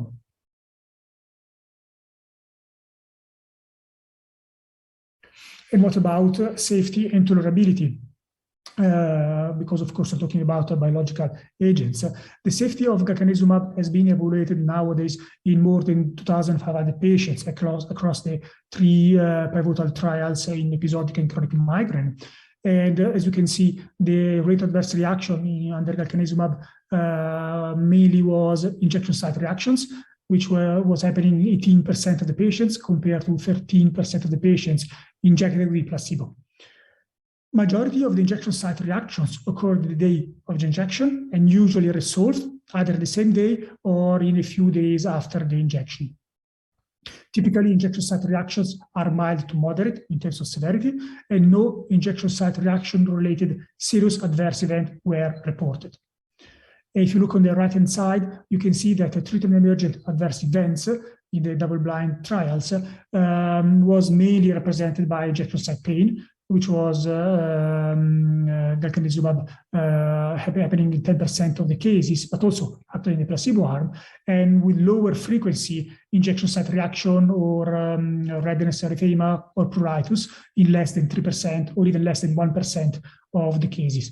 One point to be taken is that no evidence of hypertension or constipations were documented as statistically significant in the patient treated with galcanezumab. So again, not really a poll, but more like a point of discussion if you want to add this in the chat box or to be discussed later on. What do you consider as the most disabling characteristic in migraine? We're talking about one of your patients suffering from migraine. The frequency of the attack, so the number of monthly days, or you consider the most disabling element, the most relevant one, the severity of the attacks, like in pain scale 0 to 10, or the duration of the attack, how many hours or days the migraine was lasting, or if all these elements are equally important in your management, in your decision-making for migraine treatment. Let's discuss this point later on. Because I want to share with you these 2 new parameters that have been considered for galcanezumab that are really interesting, in my opinion. And one is the total pain burden. So what is the change from baseline in total pain burden individual components in people suffering from migraine? So this is a new parameter that you can use when you're talking about migraine and our migraine patients that focus on the frequency of migraine pain in terms of total burden of migraine disability. So basically, it's a combination of pain duration and severity as additive burden to the suffering experienced by the patients. Frequency, severity, and duration are taken in consideration to provide the score that is called total pain burden. If you look on the left-hand side, there is one patient, female, so a woman suffering from migraine, and she has one attack on day 1, day 6, day 15, 20, 23, and day 27. So basically, she's experiencing 6 migraine attacks. But if you look at the migraine hours, so the duration of the attacks, you fill in the chart, you fill in the box with the number of hours, and then you multiply this, the number of hours of migraine by the severity ranked 0 to 3, so mild, moderate, severe, obtaining the severity weighted hours. So how bad those hours of migraine were. You make a sum, you gain the total pain burden. So for the woman on the left, 6 migraine attacks, total severity weighted hours, 56. If you look on the patient on the right-hand side instead, she has the same number of attacks, 6 migraine per month, but she has different duration and different severity in her migraine. So if you look at the total severity weighted hours for this second woman with the same number of attacks, she has a much more severe burden of migraine because her total severity weighted hours is 94. So total pain burden for a given month was calculated as the severity weighted duration by multiplying duration in hours of migraine and the maximum pain severity of the attack for each day, summing these over the days for the whole month. And you can see that you got a different scale, different results of pain burden for different patients, even if they've got, for example, the same number of attacks. So if you look at the demographics of patients treated, for example, with galcanezumab in the clinical trials, and the pain burden for these patients, the baseline demographics and disease characteristics are depicted in the chart in the slide visible now. You can see that patients in episodic migraine were reporting migraine headache days per month with a median of 9, with a MIDAS total score of 33 and MSQ total score, which is disability and quality of life scale of 58. The chronic migraine patients, of course, were experiencing more headache per month, 19.6 monthly headache days. MIDAS was, of course, higher, 68 and 62 in the 2 arms of the trial, and MSQ in the chronic migraine patient was 44. The total monthly pain severity weighted duration in hours was nearly 123 in the episodic migraine compared to 320 in the chronic migraine trials. And if you look at the next slide with the results, this is very important also. The contribution of individual components to total pain burden. So which elements do contribute to the total pain burden of migraine? Basically, the 3 elements that we have seen are frequency of monthly migraine headache days, the duration, hours per migraine attack, and the severity.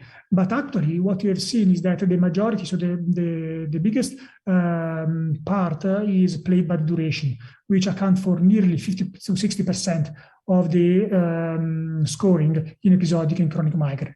Duration per migraine headache day so contributes the greatest portion of the variability of the total pain burden. So it's really the element that makes the difference in the end of the day when you're reviewing the scores. So looking at the results, we can see that Emgality, so galcanezumab, demonstrated a significant reduction in total pain burden through the treatment period in the episodic migraine trials, EVOLVE-1 and EVOLVE-2, across the 6 months of treatment. Looking on the left-hand side, we can see that there was a statistically significant superiority in terms of reduction of total pain burden in the patient treated with galcanezumab compared to patient under placebo. And again, this excellent response in terms not only of migraine number as a number, but also in the pain burden was statistically significant from the very first month in the patient treated with galcanezumab compared to the placebo arm. The same results were achieved in the chronic migraine trial, the REGAIN trial, that demonstrated in the 3 months of trial a dramatic superiority of Emgality compared to placebo in reducing the total pain burden compared to the placebo arm. And not only, but also again, was clearly demonstrated that this response starts from the very first month. And we'll see in the next slide, one interesting point is that in both episodic and chronic migraine, Emgality-treated patients reported also a much shorter duration of migraine attack. There was a reduction of roughly a median 40 minutes of migraine duration compared to placebo.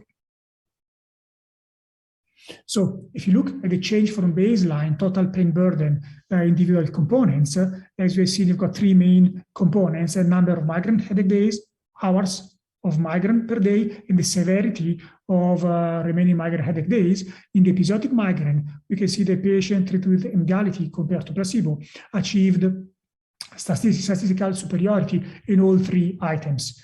So there were statistical improvement in all three items. And the same was clearly documented also for a chronic migraine trial, where not only the number of migraine headache days was less, the hours of migraine were less, and the severity was also reduced.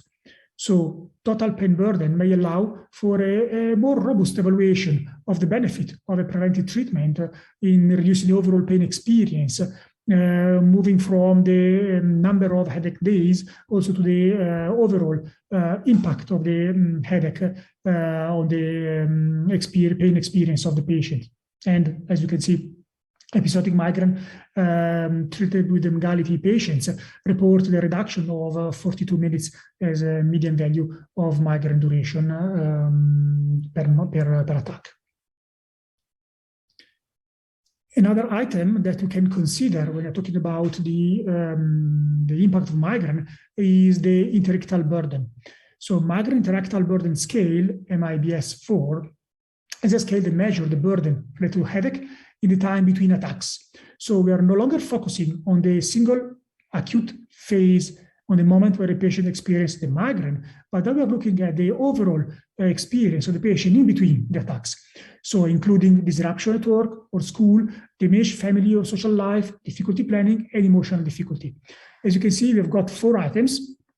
It's a self-compiled questionnaire. The patient had to respond to item 1, 2, 3, 4. If it is never, rarely, sometime, much, or most of the time happening, my headaches affect my work or school at times when I do not have a headache. So if being a migrainous patient has an impact in his working or school activities outside of the pain phase, if I worry about planning social or leisure activities because I might have a headache, if my headaches impact my life at times when I do not have a headache, and if, number 4, at times when I do not have a headache, I still feel helpless because of my headache will be coming. So the patient is requested to tick the boxes. And this is an example. For example, in this case, the patient was scoring 1 for never, 1 for rarely, 1 for some time, 1 for much, but never had the most of the time. You multiply by the multiplier score there. So the first columns are multiplied by 0. The third column is multiplied by 1, by 2, by 3, the last 2 columns, and then you've got the total. So for this patient, the total is 1 plus 2 plus 3, so it's 6. And the score range from 0, which is not affecting at all, to maximum of 12, which is maximum disability and interictal burden. So looking at this score, what happens once you start treating patients with galcanezumab? Emgality was superior to placebo in reducing the interictal burden in patients with treatment-resistant migraine, as per the CONQUER trial. CONQUER study was a trial on episodic and chronic migraine patients treated with galcanezumab with failure of minimum of 2 to 4 preventive medications. So patient already failing on more than 2 preventive medications experienced a statistically significant response to galcanezumab, not only in terms of migraine frequency and duration, but also in the interictal burden. As you can see, the improvement were documented in the month 1, month 2, and month 3 of treatment, the chronic migraine, and also in episodic migraine at the end of the 6 months of the trial. Now, to go to the conclusions, this is another patient that I saw in my clinic. She was a female 41-year-old woman working as a consultant, mother of two, with a quite a disabling migraine, with moderate to high frequency migraine, 6 to 8 attacks per month of 18 to 36 hours of duration each, with a MIDA score of 25, so severe disability. That started also suffering from anticipatory anxiety because of her migraine. And she also developed depression. And despite treating her anxiety disorder, depressive disorder with SSRIs, she was still in severe distress because of her migraine. This is an unfortunate case, but it's a quite common experience. The patient started being concerned about, what if tomorrow morning, before that very important meeting, I will have a migraine? If I have to cancel an appointment, they won't believe me. Or, for example, the migraine was affecting her life in the family because, for example, she couldn't bring her son to a birthday party and she cannot play with her kids or help them with their homeworks. And this was also affecting the relationship with her husband, because she considered herself not a good wife. I can't prepare dinner for my family. I cannot stay with my spouse. And she was feeling helpless. Nobody understands me, because other people, they don't know, they don't understand what does mean suffering from a migraine attack and being disabled by that. So she was started on galcanezumab, 240 milligrams as a loading dose, followed by 120 milligrams as a following doses. And she had a very good response. She was able to go from 6 to 8 attacks per month to 2 attacks per month of much shorter duration, 6 to 10 hours each. Now finally nicely responsive to triptans, to the point that she was no longer relying on painkillers as she was doing before. And her mood disorder, of course, improved both because of pharmacological treatment, but also because it was possible to remove the burden of migraine from her life. Now she was reporting, I can face meetings confidently because I know that nothing will happen. And if I've got a migraine attack, I will be able to manage it with, for example, rescue medication quite quickly. And there will be no longer need to demonstrate anything to anyone else. And now she is finally able to attend to her family needs and gatherings, and she can manage. She's back to a normal life once again. So going to the conclusions, we do know that galcanezumab is a very fast preventive treatment that can be as fast as first month, first week, first day after treatment in a percentage of patients at least, and it's a very effective treatment option for both episodic migraine and chronic migraine. It's able to reduce consistently the number and the severity of the attacks, but is also showing an excellent safety and tolerability profile, and is also able to significantly reduce the total pain burden for migraine and lift the interactal burden in between the attacks. Basically improving functionality and performances at work, increasing the quality time with the family, with me time also, and improving overall speaking quality of life. So take-home message, galcanezumab treatment should not be reserved and kept for the desperate or too late case, nothing else is working, but has to be considered as an appropriate treatment in the naive patients or the beginning of the journey of the migraine sufferer to have a significant impact in their quality of life, so as an early treatment option. Thank you.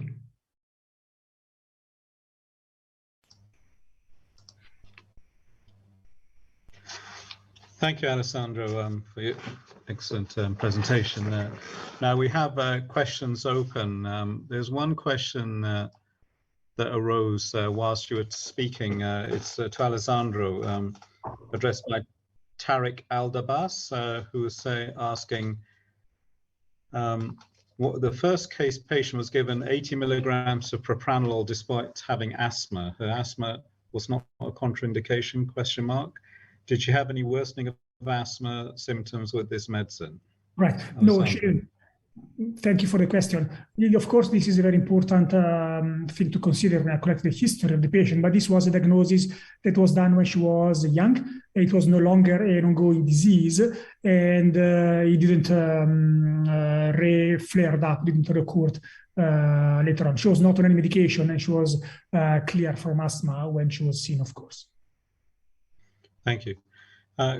Question from me to Deeb. You sort of intimated that you'd consider lasmiditan after you'd considered using a triptan if there was non-efficacy of a triptan. Is that the take-home message from your side? We always have to consider standard of care.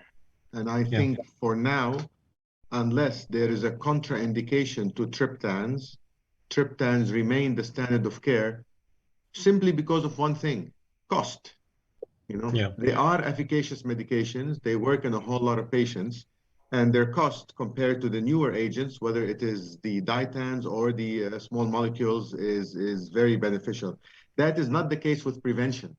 If you look at prevention, yes, there's a big difference in cost, but the newer agents are so much more efficacious and well tolerated. So I think it's a different scenario here. But to answer your question in short, yes. Yeah. And this is something you're both based in Dubai. What is the coverage for something like lasmiditan across the insurance scales? For example, Daman Basic, are they covered for these kind of medicines, or it's they have to pay for these? In the few patients I have prescribed lasmiditan in, I have not faced a problem, because usually we indicate why they are not on a triptan. And I've not been questioned yet by insurance for that. Mm-hmm. I don't know about you, Alessandro. I agree, Dr. Deeb. So far, in the cases that I've prescribed lasmiditan, I haven't faced a rejection. I think the most important thing is to justify it properly in your medical report, reporting the visual angle scale, pain severity, MIDA score, what kind of treatment the patient was already tried, if it was a triptan or multiple triptans, and why you are looking for a different option. This way, so far, I must say, I have not received a rejection yet. Mm-hmm. And again, a question from me to both of you. What was interesting from Masood's presentation was that he starts erenumab at 140 milligrams across the scale. So that's almost like the loading dose of galcanezumab. Is that something you practice yourself, or you go to 70 first and then go up to 140? So if I can go first, I would say that nowadays I do the same. I start with 140 nearly all the patients. Unless the patient has a specific need, or he really wants to start with a lower dose. Some patients, are concerned about medications, dosages, side effects, even if you explain that there is no big difference in terms of tolerability or side effects, the 140 erenumab compared to the 70. Sometimes they do request that, but otherwise, I agree, I start most of the patient 140 straight away. And the response seems to be, for some reason, because this was not shown in the clinical trials, the pivotal trials at least, seems to be more effective. We have less failure on 140 compared to the 70. I have pretty much the same approach. I go to the 140 right away, except in rare circumstances. Some patients are hesitant to try these medications for whatever reason. They are patients and they have the right to make up their mind. So if I face a patient like that, and I may start with 70 rather than 140. The question is there any harm from starting 140 as opposed to 70? And yes, there's a slight increase in constipation with the 140 dose compared to the 70 dose in some of the trials, but it's still a very, very minimal degree, and usually does not lead to discontinuation. So that is not a concern.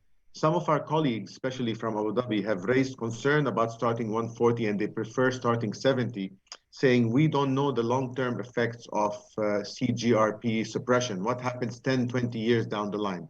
Well, that's a valid question, but I think for a lot of our patients, it will waste a lot of time to give them 3 months of the 70, even 6 months, and then say, okay, let's escalate to the 140. So I tend to agree. Go with the 140. Sure. And this is something I wanted to ask Masood as well, but I didn't get the opportunity. In the real world, do you switch anti-CGRPs. If one is not efficacious after 3-4 months, do you switch? And what's your experience with that switching from one to the other? Doesn't matter which one you start first. Yeah, so I do. I have to say I'm not too impressed. First of all, I don't have many switchers because fortunately a lot of people respond. Yeah. But when they stop responding or do not respond, my experience has been when I switch, most patients still don't respond, although a few do. And I know Alessandro has switched a number of patients as well. All right. So in my experience, I agree that most of the patients, they don't need to switch. I have a few that had to switch either for side effects, for example, one molecule and then moving to the other one, or for lack of efficacy. I must say that this is a handful of patients, so it's not a statistic that doesn't have any carved into stone validity. But the few patients that I switched, most of them actually they improved, so they started responding better on the different anti-CGRP. I don't know if probably because blocking the receptor or blocking the ligand can have a different impact on the biological response. I have also a few patients that didn't respond at all to nothing, but these are the desperate cases we all have in our closet. They simply failed on whatever we are trying to give to them. But the few that I switched, I had a response, either for tolerability or efficacy. So I would be in favor. If it fails, for me, it's a green light to switch to something else because you can still have a good response, in my opinion. Yeah, it's worth a trial, that's for sure. Yeah, I think just for the people that are out there, I can add my experience as well. It's important not to switch too early after 1 or 2 injections. Wait at least 3-4 months to see the actual effect of the injection you're using.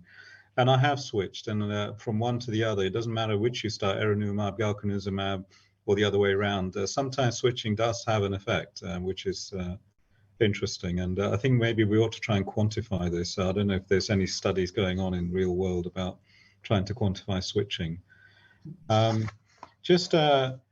Well, one more question. At the moment, the Europeans and United States, they're still having to try other first-line agents first, a failure or intolerance of 1 or 2 other medicines, whereas we're free of that.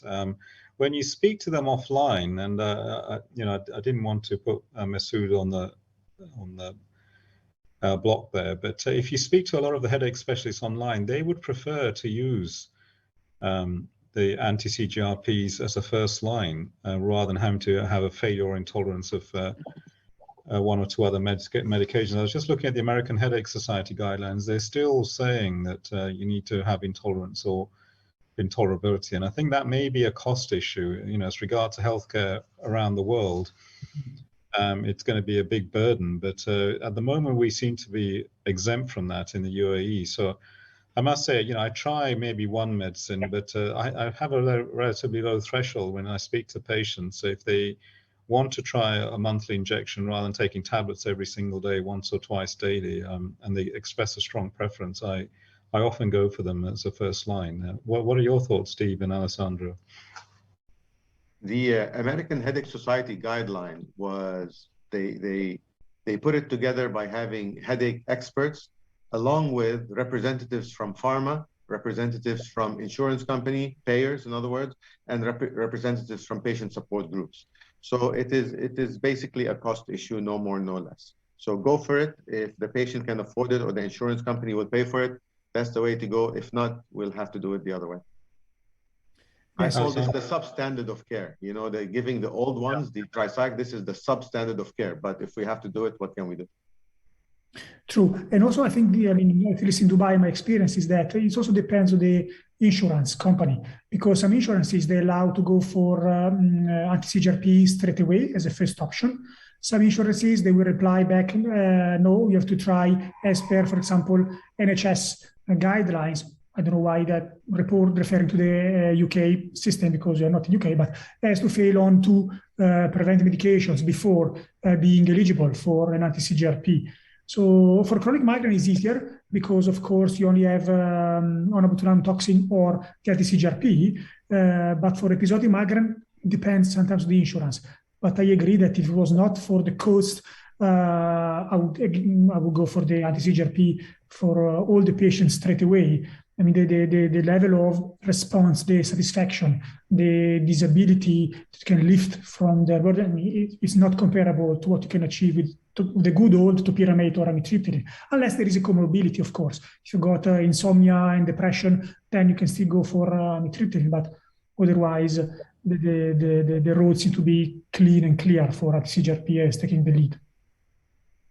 And as I said, I've spoken to a number of headache specialists from Europe and North America offline, and if they had no restrictions, I think they'd be following similar guidelines because these things are targeted, very few side effects compared to the other things, and the kind of compliance is going to be much higher having an injection once a month than having to take tablets regularly.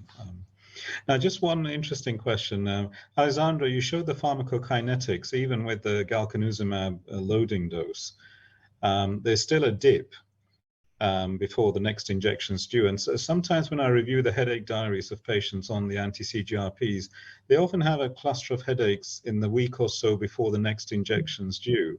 So at the moment, we're following practice and the licensing of using it every 4 weeks.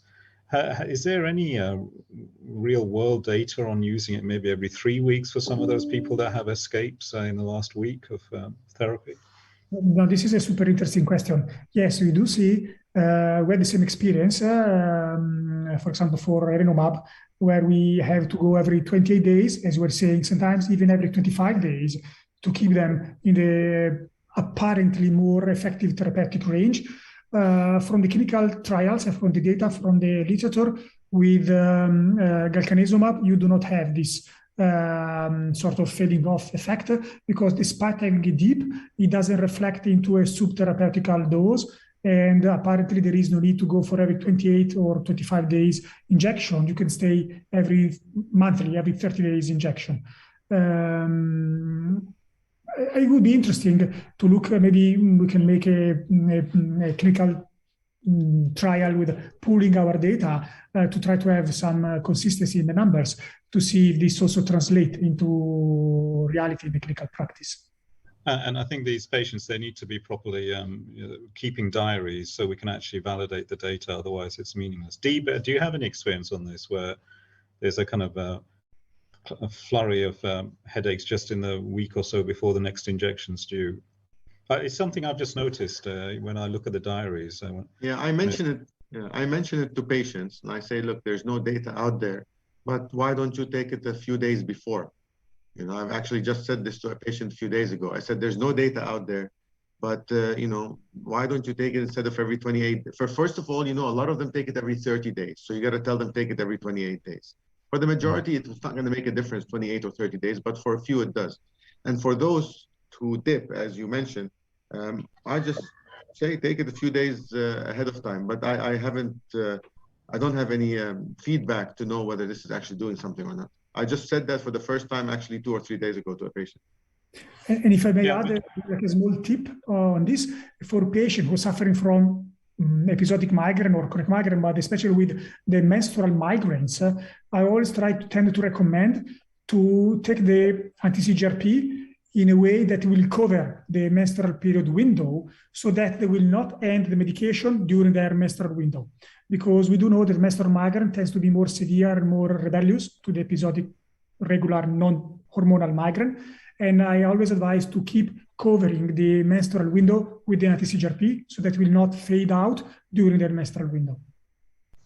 That's a good point. That's a good point, actually. And one more thing, before the 140 milligram dose of erenumab came on the market, when we wanted to give 140, we gave 270s. And one thing we did back then is we give them every 2 weeks, the 70 milligram every 2 weeks. Now, I thought back then that took care of this dip thing, but I'm not so sure. We don't have that luxury to do that now anymore. Okay, 2 quick questions that have just arrived. One is, forgive me for my pronunciation, Buva Venshwari Wagmode. It says treatment for occipital headaches. Full stop. Occipital headaches. I don't know if they're referring to whether we use the same medicines for occipital headaches, or what's the approach for management of occipital headaches? It just says treatment for occipital headaches. Occipital neuralgia, I would probably say no. I mean, there is no indication. There are no data in the clinical trials on that. And it should also have a different pathophysiology, so I'm not that convinced. There are some episodical reports in the literature, but no real data on that. I don't know, Deep, what is your experience? You treated occipital neuralgia with anti-CGRP? I don't know if they mean occipital neuralgia. They might mean just headache in the occipital region. Yeah, and that's not a diagnosis, right? So migraine can be occipital. So if it's migraine and it's occipital, yes, treat it. Yeah, I think that's the answer. Occipital headaches, if it's migraine, just treat it as migraine. If it's occipital neuralgia, it's something else. One more final question from Tariq Aldabas.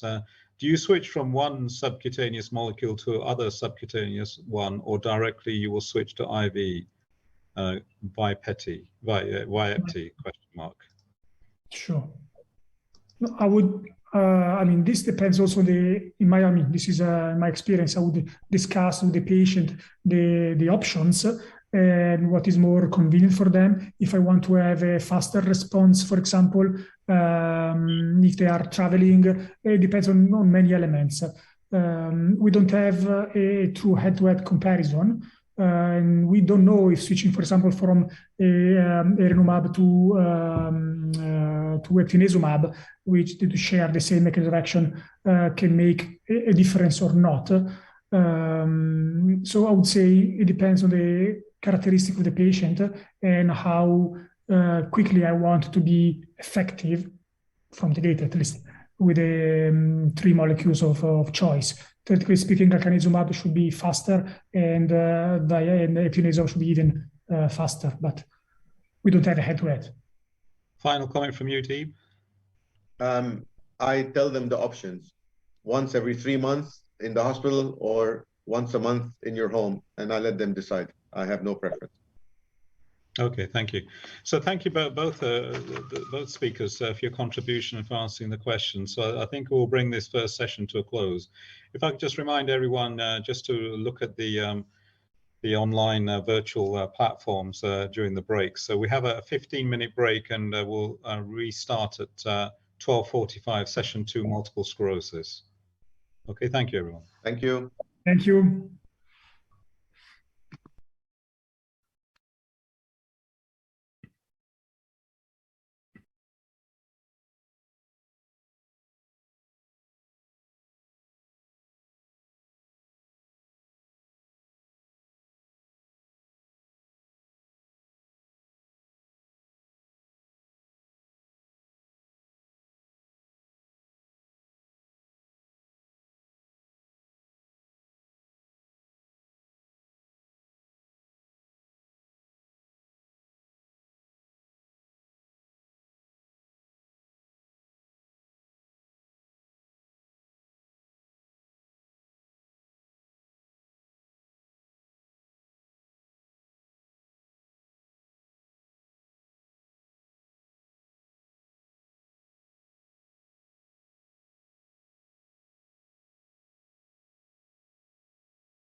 Good afternoon, everyone. For session 2 of this forum, it's on multiple sclerosis. And we have 2 talks. One is Dr. Areen Saeed from the American Hospital in Dubai, who will be speaking on the Novartis Symposium, and he'll be introduced, and the moderator will be Dirk Kreiger, and afterwards stem cell therapy in MS with Dr. Rukia Mir. Now, Dr. Areen has expressed a wish to answer questions immediately after his presentation. So if you've got any questions, if you could put them into the questions box whilst he's talking. Okay, so I'll, without further ado, I'll introduce Dirk Kreiger, who will be the moderator for this Novartis Symposium on MS. Thanks so much, and welcome everybody to the Novartis Symposium on multiple sclerosis. I would like to introduce the speaker, Dr. Areen, whom I know for the last 6 years. He is one of the resources that I use, and I think a lot of other people too, for multiple sclerosis in this area. He is an American board-certified neurologist with a special fellowship on neuroimmunology from the University of Peoria in Illinois. And he has participated in his academic life in numerous articles that were published in well-received journals. After his academic work, when he came to the beautiful city of Dubai, he heads the Neuroscience Center at the American Hospital. And as I said, he is a real good resource for not only me and his patients, hopefully for everybody else on our very busy Dubai Neurology Forum, for example, on complicated neuroimmunology cases. And without further ado, Areen, please, the stage is yours. All right. Good afternoon, everyone. Thank you, Dirk, for introducing me with this very kind introduction. Allow me to thank also Dr. Ajith for inviting me to be part of this program, and Novartis for sponsoring this talk. We know that MS is a progressive disease. The natural history of MS, patients progress over time and they accumulate disability. During the later part of the 1990s and early 2000s, we started to treat patients with the first available platform immunomodulating agents, the interferons and the glatiramer acetate. With our treatment, that started at a delay time from the diagnosis, because that was the condition at that time when patients had the disease for 10 or 15 years. We were able to reduce the chances of their accumulation of disability. And so many theories started to arise asking, could we start treatment early than waiting for the second clinical attack? And could that change the outcome of our patients and having less degree of disability in the future? Indeed, the clinically isolated syndrome trials with using platform therapies and also Aubagio in the mid-2000s, including the CHAMPS, the ETOMS, the INCOMIN trial, the PRECISE trial, the BENEFIT trial, all showed, and subsequently the TOPIC trial, proved that early treatment with immunomodulating agents after first clinical attack would certainly delay the chances of having a second attack, and subsequently will delay the progression of the disease and accumulation of disability. So there is a limited window of opportunity early in the MS disease to target those patients and to use the immunomodulating agents early in the disease, because that will benefit patients by having longer time to their second clinical attack or MRI activity, and also reduce the relapse rate and disability. Now, typically, damage that occurs in early MS is not clinically apparent until later in the disease course. Why is that? Well, we know that conventional MRI images may not capture the ongoing neuroinflammation in the normal appearing white matter. We also believe that remission following a relapse may give the appearance of full recovery, although there is ongoing neuroinflammation. We know that silent lesions can be hidden from a clinical view by the neurological reserve and regeneration.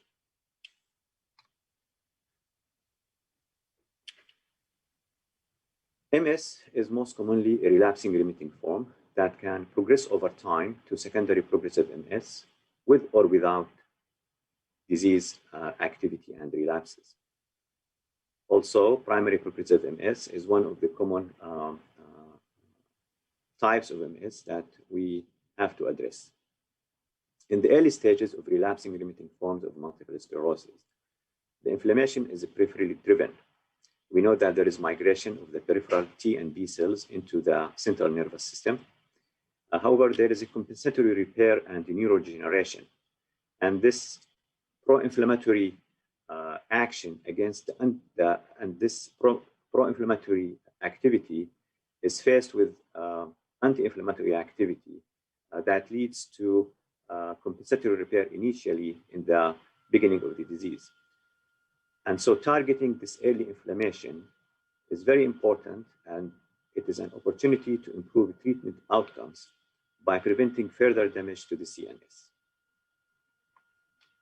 We know that in the later part of the disease, with or without activity, patients with MS can progress. In the later stage of the disease, neurodegeneration prevails. There will be less inflammation, and the chances of benefiting from the current immunomodulating agents in the later part of the disease and the exhaustion of compensatory mechanisms makes limited benefit if we delay treatment into early stages of the disease. Now, we know when the disease progresses, the disability increases, the cognitive decline increases, and also people become more dependent. There were a few highlights and updates during the October of last year ECTRIMS guidelines. There were many. I am choosing only a few of them regarding relapsing remitting multiple sclerosis. It states that for patients with relapsing remitting multiple sclerosis, the choice between a wide range of available drugs, including the platform therapies, the oral drugs, other intravenous therapies or subacute therapies, from modesty to highly effective, will depend on factors including underlying disability progression, the disease severity, either clinically or by MRI, the patient characteristics and morbidity, drug safety profile, and patient preference. We know that in this era that we have many available drugs, that sometimes patient characteristics and patient family planning can guide us sometimes in treating those patients and picking the appropriate treatment. The guidelines also recommend to use a higher efficacy disease modifying drug early on. The guidelines also encourage physicians to offer a more efficacious drug to patients who show evidence of disease activity, even while on their current therapy.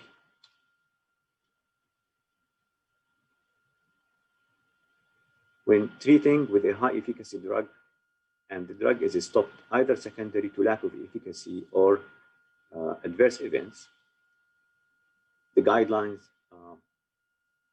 recommend to consider starting another high efficacy drug. In other words, try to avoid de-escalation of therapy. You have to take into account also the disease activity during and before treatment, as rebound can happen, and the pharmacokinetics of other or existing drugs.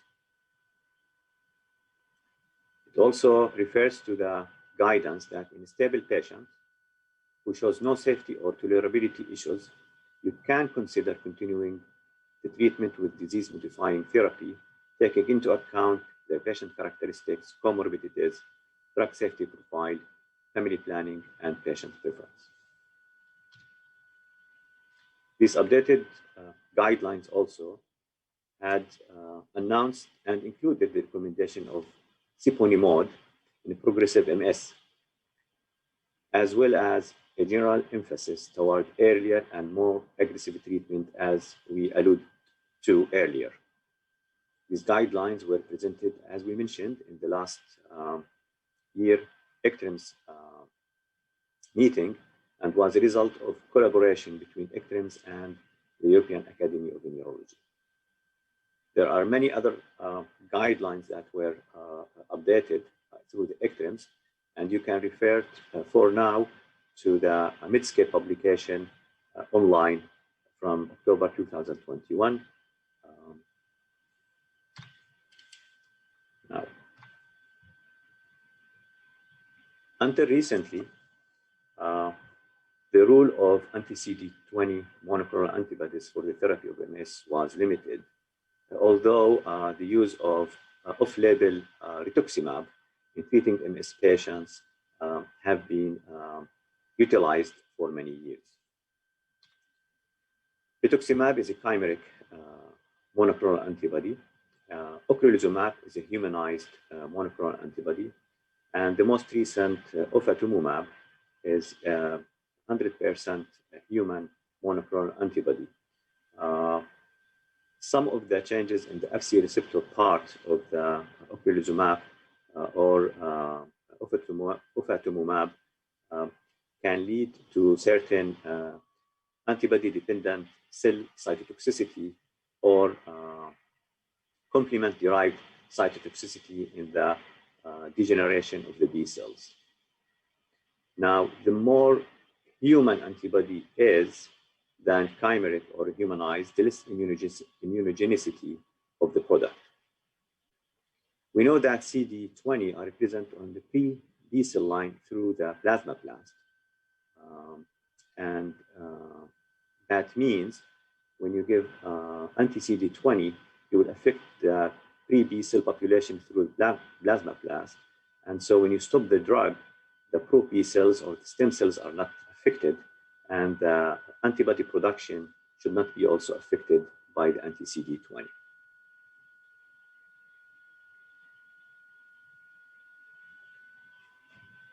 Ofatumumab was approved or about 2 years ago. I think it has been in the market in UAE for about a year.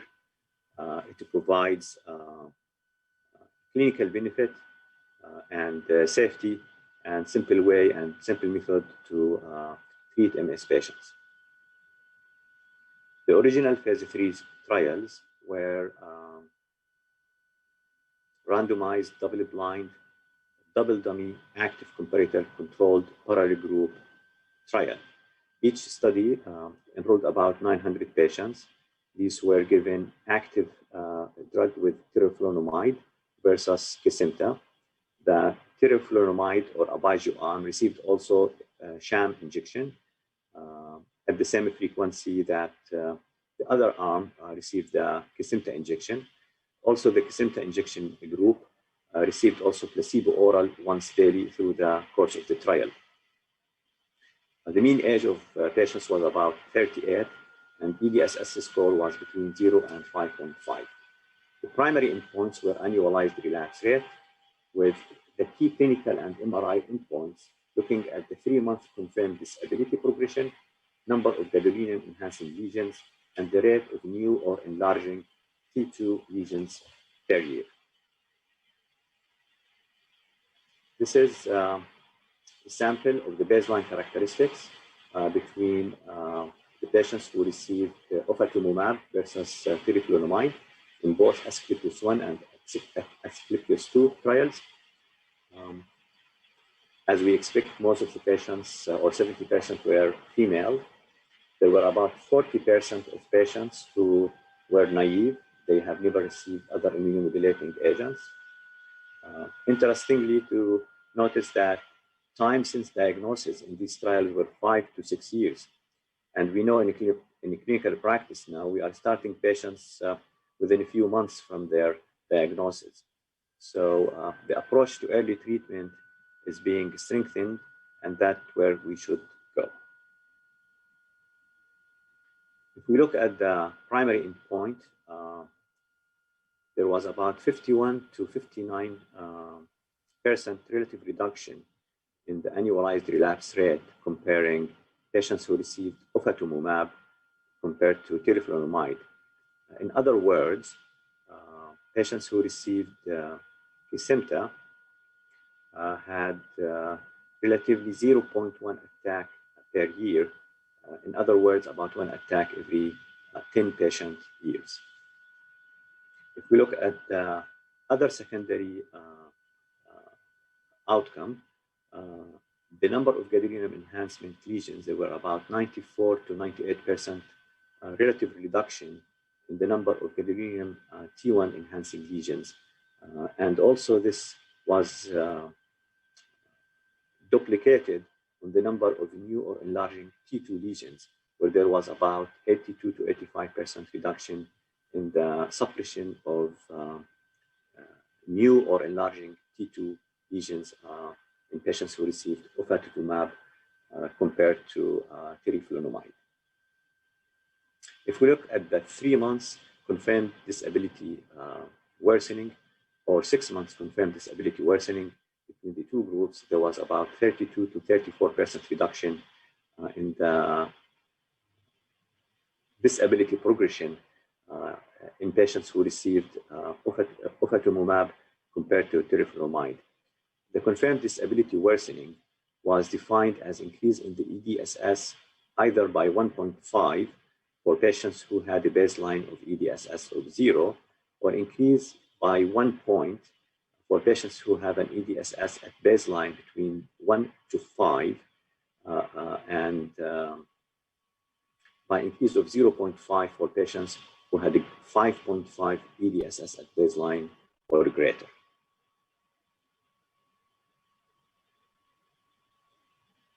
If we look at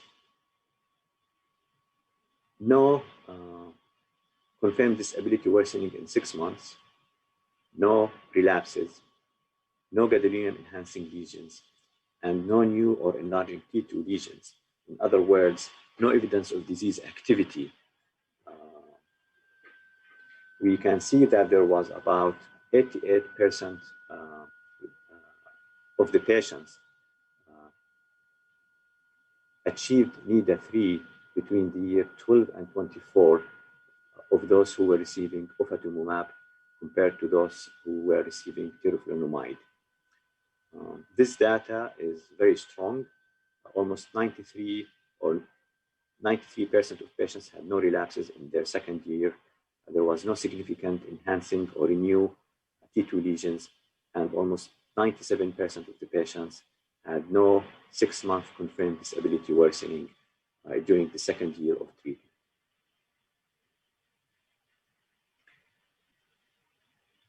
The most common adverse events were related to injection-related reactions and also injection site reactions. You can see the percentage on the slide. Relatively, the overall infection rate and serious infectious disease in patients treated with ofatumumab and teriflunomide were relatively similar.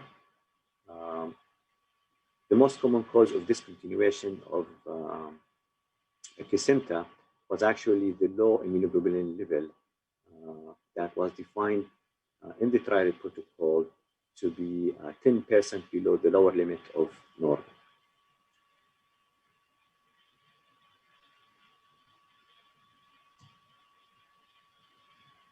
Now, there has been interest with monoclonal antibodies based on previous data from the chimeric and the humanized monoclonal antibodies to look at the immunoglobulin levels. This is a sample looking at patients over 3.5 years, looking at the serum IgG on the left side of the screen and the serum IgM on the right side of the screen. Mostly patients may have dropped, for example, for their IgM during the first year if they were on the ofatumumab arm. However, most of the patients did not reach the lower limits of normal, which is 0.4. If we look at the average number of patients. Same IG relatively was stable between the start of the treatment at 10.3. And if you look at those patients who were all the time on ofatumumab, the number was relatively the same at the end of the trial. The drop also of IgM is more at the first year of the treatment, and then gradually declines, but the steep decline is usually in the first year of the treatment. Again, the overall incidence of serious infections was low, with no association between decreased IgG or IgM levels and the risk of serious infections.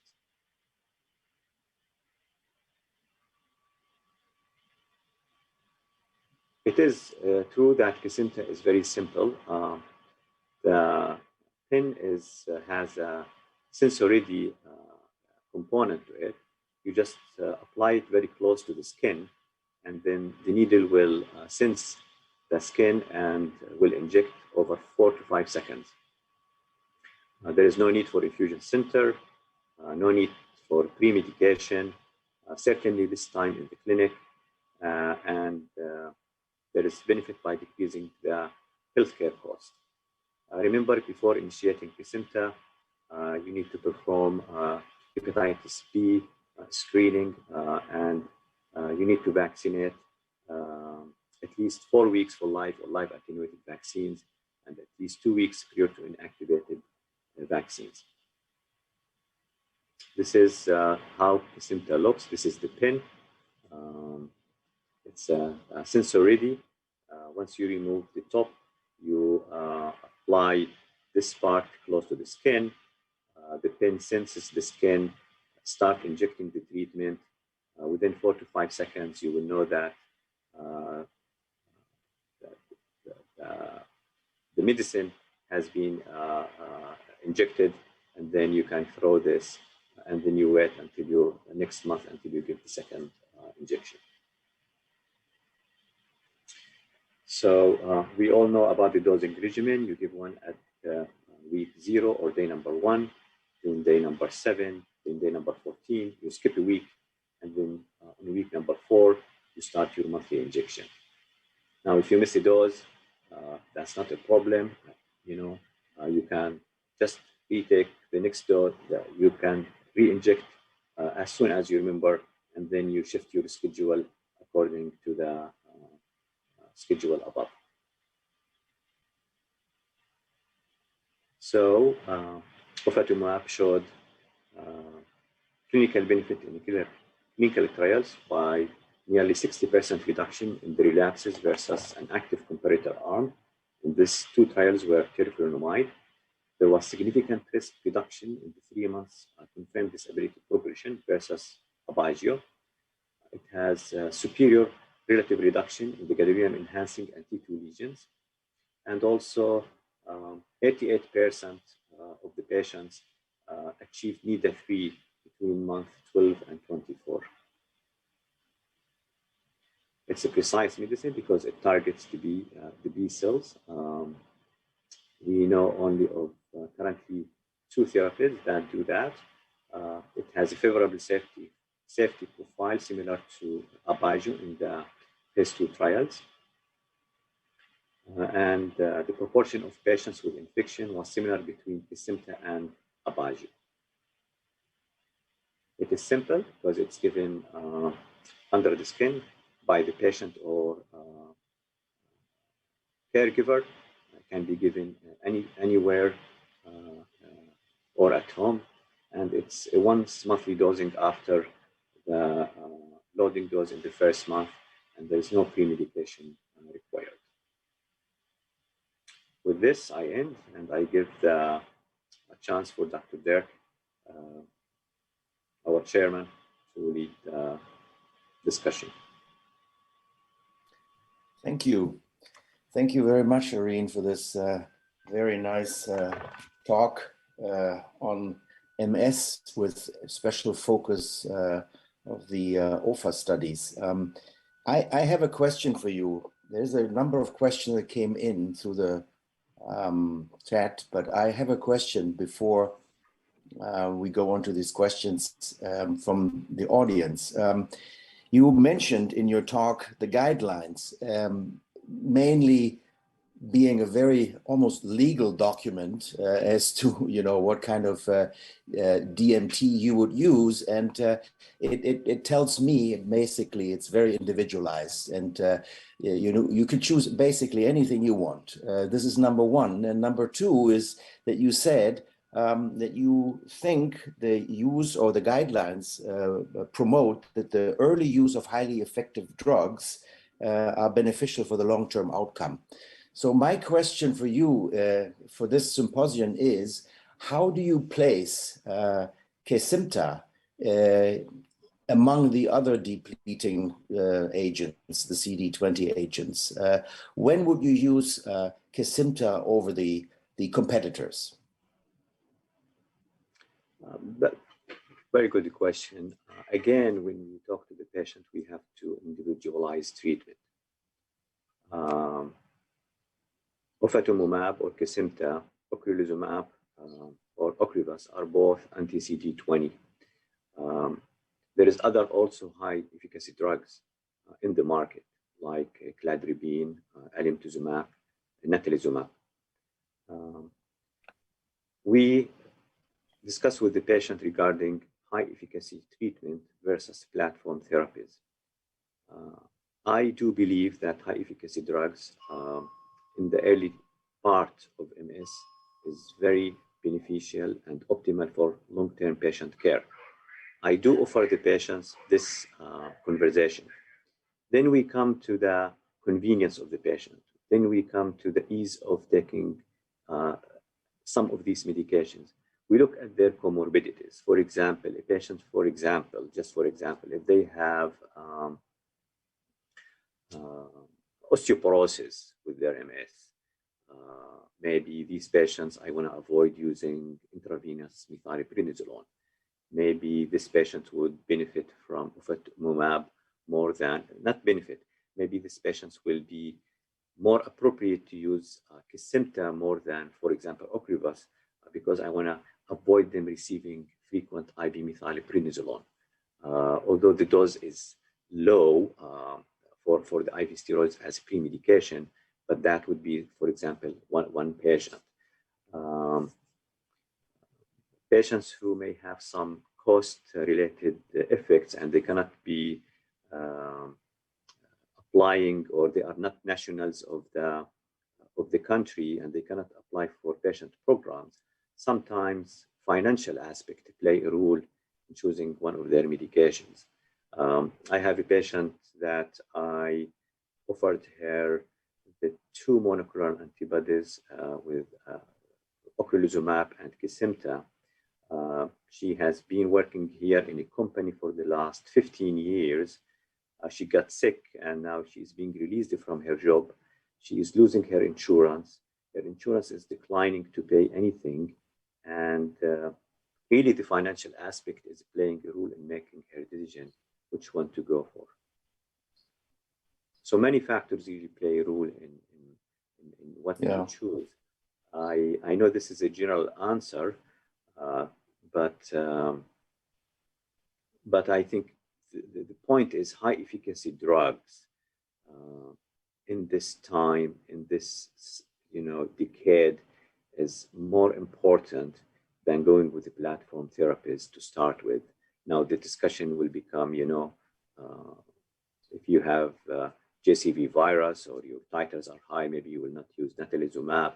It's a question, depends on many other information that that particular patient may have. Thanks, Areen. Here's some more pointed questions from the audience. One from Dr. Deep Kayat. He had a patient who developed an allergic reaction to OFA after the 2nd, 3rd, and 4th doses. He doesn't say what kind of allergic reaction it was, but he's asking, or he's thinking it's a delayed T-cell type reaction. And he's asking for advice, whether this would be a patient that you would pre-treat with steroids, maybe. What is your advice for Dr. Kayed? Maybe he can consider using diphenylhydramine. Maybe that will be an option prior to the dose, or maybe, you know, after taking the dose, oral diphenylhydramine would be an option. Steroids could be tried. I mean, I think that will be something to consider. Why she is developing it? Could it be delayed T cell type reaction? Could be. So maybe trying diphenylhydramine would be something to consider. Mm-hmm. Yeah. There's another question about from Dr. Mohammed Al-Bashir, who wants to know, how do you manage patient on Kesimpta during Ramadan? Any changes?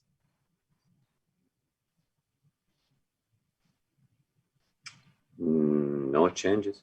No changes. And as a matter of fact, I think that the IV or subcutaneous injection is compatible with Ramadan, is my understanding. I don't know the answer about that. I mean, there is people who can give fatwa about that. But you know, the injection can be given at night. It's for ofatumumab. It's not really something to be concerned about. So we don't want to comment on this any further. Here's a question from Kusai, Dr. Kusai. He wants to know that in a patient with a positive JC virus antibodies, would you start Kesimpta? There is no reason why not to start Kesimpta in these patients. Actually, many patients who are on natalizumab, who had high titers, they are switched to monoclonal antibodies with ofatumumab or ocrelizumab for that particular reason. Yeah.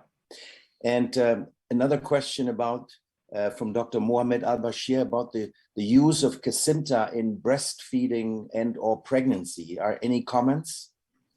That's a very good question. Actually, I did not mention it, but in the updated ECTRIMS guidelines, there was a statement that ofatumumab or Kesimpta is okay to be given during breastfeeding. Certainly, for pregnancy, I cannot really make any comment about the safety of the monoclonal antibodies during pregnancy based on the information we have. But I do believe that stopping the Kesimpta 2 to 3 months before pregnancy would be appropriate, because if it takes about 20 days T half-life or maybe shorter, within 3 months, it's out of your body, and then you can have safe pregnancy. Mm-hmm. And the last question from Dr. Ahmed Allah is, don't know if you can answer it, but he is asking whether you see any changes in the relapses rate of your cases during COVID versus non-COVID times in your practice. It's not a specific question for Kesimpta, it's a question in general. I have to trying to think about the last couple of years. The issue is, this is a very good question. The issue is that, unfortunately, there has been a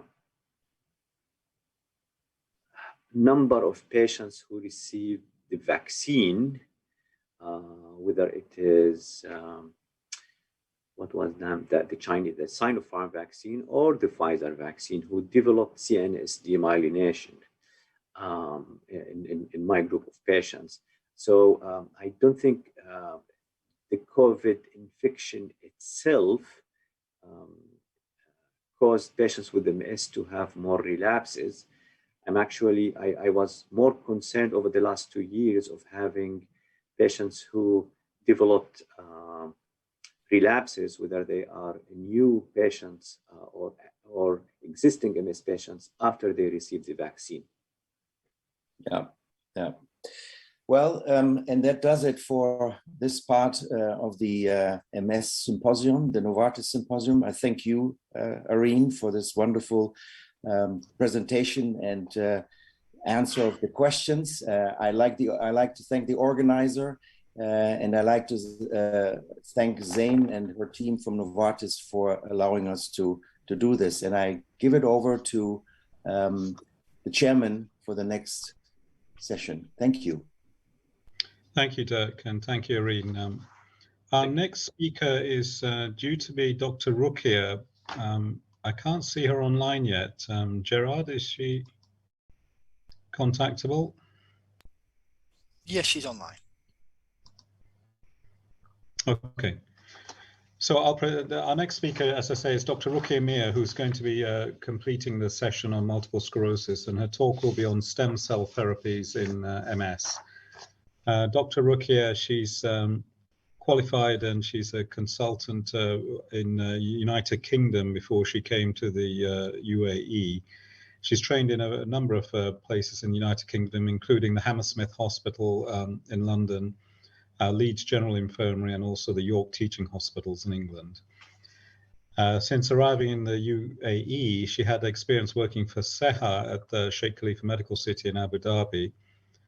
And more recently, she's moved on to the YAS Clinic Group and the Abu Dhabi Stem Cell Center, where she's a senior consultant neurologist.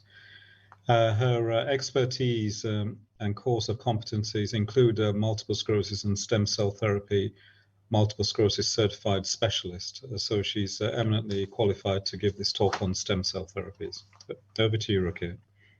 Thank you so much, Dr. Ajith, for this kind introduction, and good afternoon, everybody. I'm going to discuss a very popular topic, I must say, about stem cell therapy in multiple sclerosis.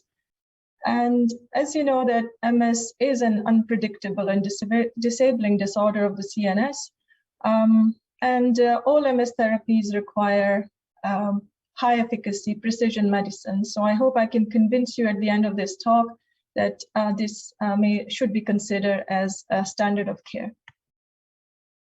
So I work for Abu Dhabi Stem Cell and YAS Clinic, and providing autologous hematopoietic stem cell therapy in multiple sclerosis is something we like to bring home to our patients. And it has... Sorry, can you go to full screen, please? We can see the board. Sure. You just go to full screen. And then we can... Perfect, yes. Okay, thank you. So I'd like to, first of all, discuss a few topics. First of all, would be talking generally about autologous hematopoietic stem cell in neurological disorders, not just MS, so just a brief guideline. And then to understand that in the MS population itself, describe the eligible criteria for these patients, and to update regarding different clinical trials that's ongoing in stem cell therapy in MS, and a little bit about the COVID-19 and other stem cell transplant therapies. We all know that MS is no longer a latitude disease, and this has been well described in the studies that have been presented in Dubai and Abu Dhabi, because we have a very high prevalence in Emirates alone, and it's no longer considered to be something not common. So we know about MS, it's common and it's got high burden of disease, and 1 in 700 adults is affected overall in the world. And recent data indicates that after 5 years, only 25% of people who've been diagnosed with MS actually are still working. So it's something we really need to work on together. Pre-treatment era of MS, as you know, had very high disability, but as we have now a good high efficacy standard treatments, this disability has dramatically reduced. However, the current MS care with DMT is not 100% effective. There is still progressive clinical and MRI disease activity despite its use, and they are expensive, and they have significant risks, including infusion-related reactions, secondary autoimmunity, and PML. And progression independent of relapse activity is another challenge that we see in our patients. There's limited treatment options once the neurodegenerative phase of secondary progressive MS is established. And primary progressive is even more challenging because most of these patients do not respond to most of the treatments. And as you know, that these slides probably have been shown several times in many meetings, that so far, if you compare all the treatments efficacy, the stem cell treatment is still considered to be one of the most highly effective treatment that is available.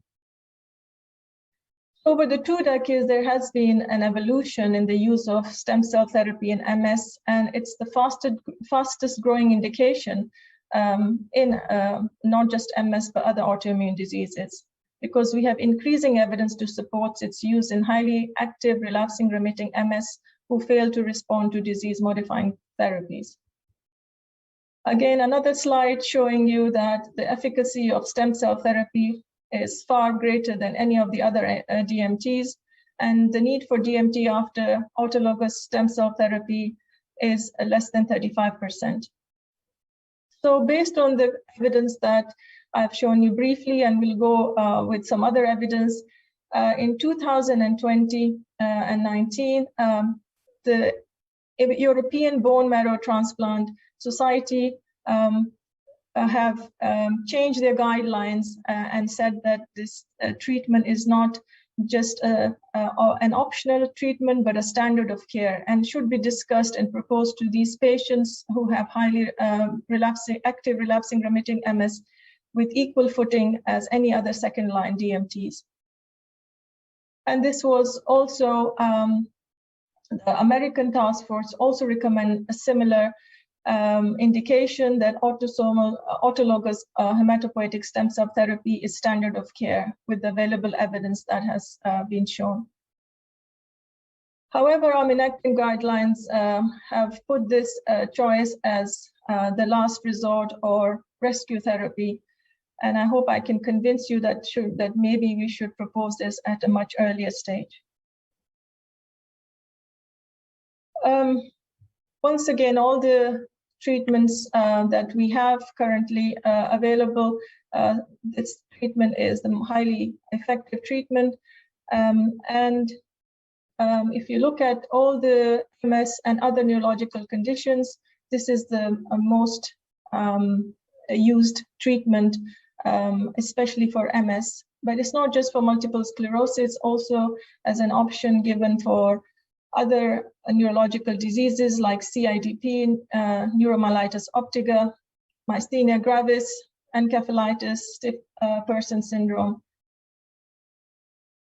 And if you can see overall the national activity, this is getting more and more popular in countries like Italy, United Kingdom, Sweden, Poland, even Australia, Russia, Czech Republic, and even in Singapore, where they do not do many other transplant except for the multiple sclerosis at the moment.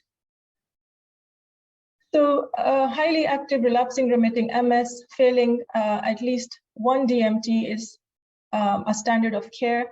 Although in progressive MS with active inflammatory component, it's considered as a clinical option. And also in other autoimmune conditions like CIDP and MO. So who are the patients that are most eligible for this? So patients who are a younger age, with relapsing remitting with high clinical and MRI activity, and those whose EDSS should be at least less than 5.5 or 6. And the duration of the disease should be less than 10. Aggressive MS who develop severe disability in the previous 12 months are also suitable candidate, given that such patients may be considered even before having a full course of DMT. However, secondary progressive MS should be considered only with inflammatory component, and they should be considered where there is a clinical trial. And the same thing goes for primary progressive MS. There are several contraindications. We don't give this type of treatment to patients who have non-active primary progressive MS or secondary progressive, who have genetic diseases, who have other pulmonary, cardiac, hepatic, hematological diseases, and who are obviously pregnant, or they cannot comprehend that there can be associated infertility risk, and they may not agree with offering for gamete collection and storage. There are several conditioning regimens that are used for stem cell therapy in MS and other neurological disorders, and that includes high efficacy and intermediate efficacy drugs, which consists of what we call the beam therapy, the carmustine, cytarabine, and others. However, the ones which are non-myeloablative that we are using would be cyclophosphamide with rabbit ATG. There are several studies, as you can see from this very busy slide, that has been declared in the past 2 decades, and they all show that the autologous hematopoietic stem cell therapy is the most effective therapy. An interesting study was published in 2021 where autologous stem cell was compared with alemtuzumab. And there were 60 patients in each arm, and it showed that stem cell therapy was far superior than alemtuzumab, with no evidence of disease activity in over 80% of the patients, compared to only roughly about 40% in those on alemtuzumab. The first few months adverse effect, the early adverse effects were obviously greater than the patients who were taking the stem cell therapy as compared to the alemtuzumab group, but the late adverse effects were more common in patients on alemtuzumab group. And there are 2 randomized controlled trials also published in the past. One is the ASTEM, where they compared metozentrone to the stem cell therapy, but in this, they also had patients with progressive and secondary progressive MS. But in the MIST trial, which was a phase 3 trial, they compared autologous stem cell therapy to other DMTs. But as it was done in 2018, at that time, it wasn't compared to high standard therapies like ocrelizumab, alemtuzumab, and ocrelizumab, etc. So this is the downside of this study. But it also showed that autologous stem cell therapy is far superior than most DMTs. So what is our goal? The goal of autologous stem cell therapy is to reprogram or reboot the adaptive system and to remove the aberrant immune system. This way, it reconstitutes the immune system in order to prevent recurrent neuroinflammatory activity and provide a rapid resolution of disease activity. And thus, it resets immune tolerance due to reconstitution of a new immune system, which is associated with sustained clinical response. And studies have shown that it can prohibit disease progression up to 5 years in 80% of the patients. So what is a stem cell? A stem cell is a body's primitive or raw cell. It can self-divide or self-copy and to replenish their population, thus generate other cells with specialized functions such as nerve cells. There are pluripotent cells which develop into more mature cells and create, maintain, or repair body tissue. So there are different strategies that stem cell treatment has in MS. The main one is remyelination and anti-inflammatory therapy. Autologous stem cell therapy is an anti-inflammatory therapy, while remyelination is usually utilized by having mesenchymal stem cell therapies. So adult stem cells are commonly used as there are many stem cells, so we don't use embryonic stem cell, we just take the blood stem cells in autologous stem cell treatment. So clinical trials over maybe not 2, but 3 decades have shown that this treatment is not ideal for secondary progressive MS, especially with no inflammatory component, as at that time it is predominantly neurodegenerative disease. And over time, stem cell therapy reporting to European bone marrow transplant registries switched from treating secondary progressive MS predominantly to treating relapsing remitting MS with frequent relapsing and using less intense regimen. So it's highly efficacious and with high rates of no evidence of disease activity. It is also associated with shorter term greater risks, but which has limited its use. But with ongoing experience, this has improved the safety, and I will discuss this a little bit further. And the decision-making process obviously requires a multidisciplinary team with close collaboration with hematologists who have experience in bone marrow transplant, and neurologists and several other experts. So what actually happens in the stem cells? So the patient, once identified, the stem cells are taken from the blood sample, and then these are leukapheresis is done, and these are cryopreserved. So after that, the patient is given chemotherapy to ablate the immune system, and then those cryopreserved stem cells are injected back into the patient, and after that, there is at least 2 weeks of very close monitoring to ensure that the patient is covered for infections, etc. And obviously, the early side effects include ATG fever, which is cytokine release, and usually supportive treatment with steroids and antipyretic is given. Sometimes the patients can have worsening of their symptoms because of the fever, and obviously the treatment would be to treat the fever. And hemorrhagic cystitis due to cyclophosphamide can occur, and bladder issues for which there is appropriate treatment and prevention that's also given. Reactivation of infection can happen, and deep vein thrombosis, and all these are given preventative treatments. Late effects like PML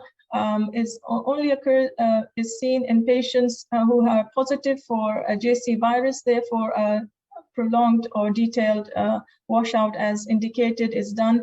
And if JC virus testing prior to stem cell therapy is very important. Other secondary autoimmune diseases and premature menopause and infertility can occur, especially in women who are older age group. And malignancies can happen, but not so much as with allogenic stem cell. And overall, there has been no reported severe malignancy just with autologous hematopoietic stem cell, to my knowledge, but close follow-up is required. So over the years, the safety profile has much improved, and now it's like 0.2% during the past 5 years when this data was collected by the EBMT.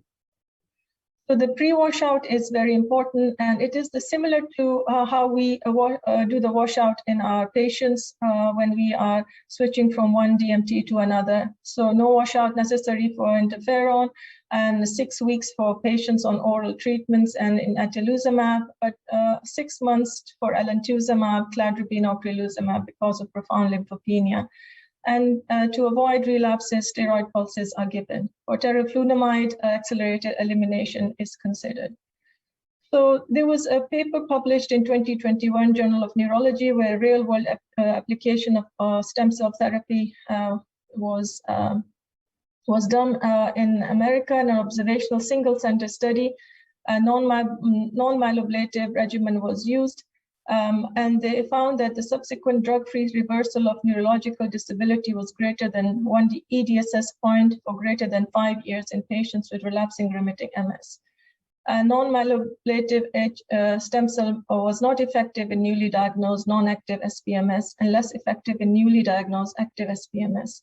ITP occurred in the first 2 years, but was highest with alemtuzumab, and late thyroid disorder was also seen. 1 of 507 patients died post-transplant, but that was related to hospital-acquired Legionella pneumonia and not directly related to the transplant.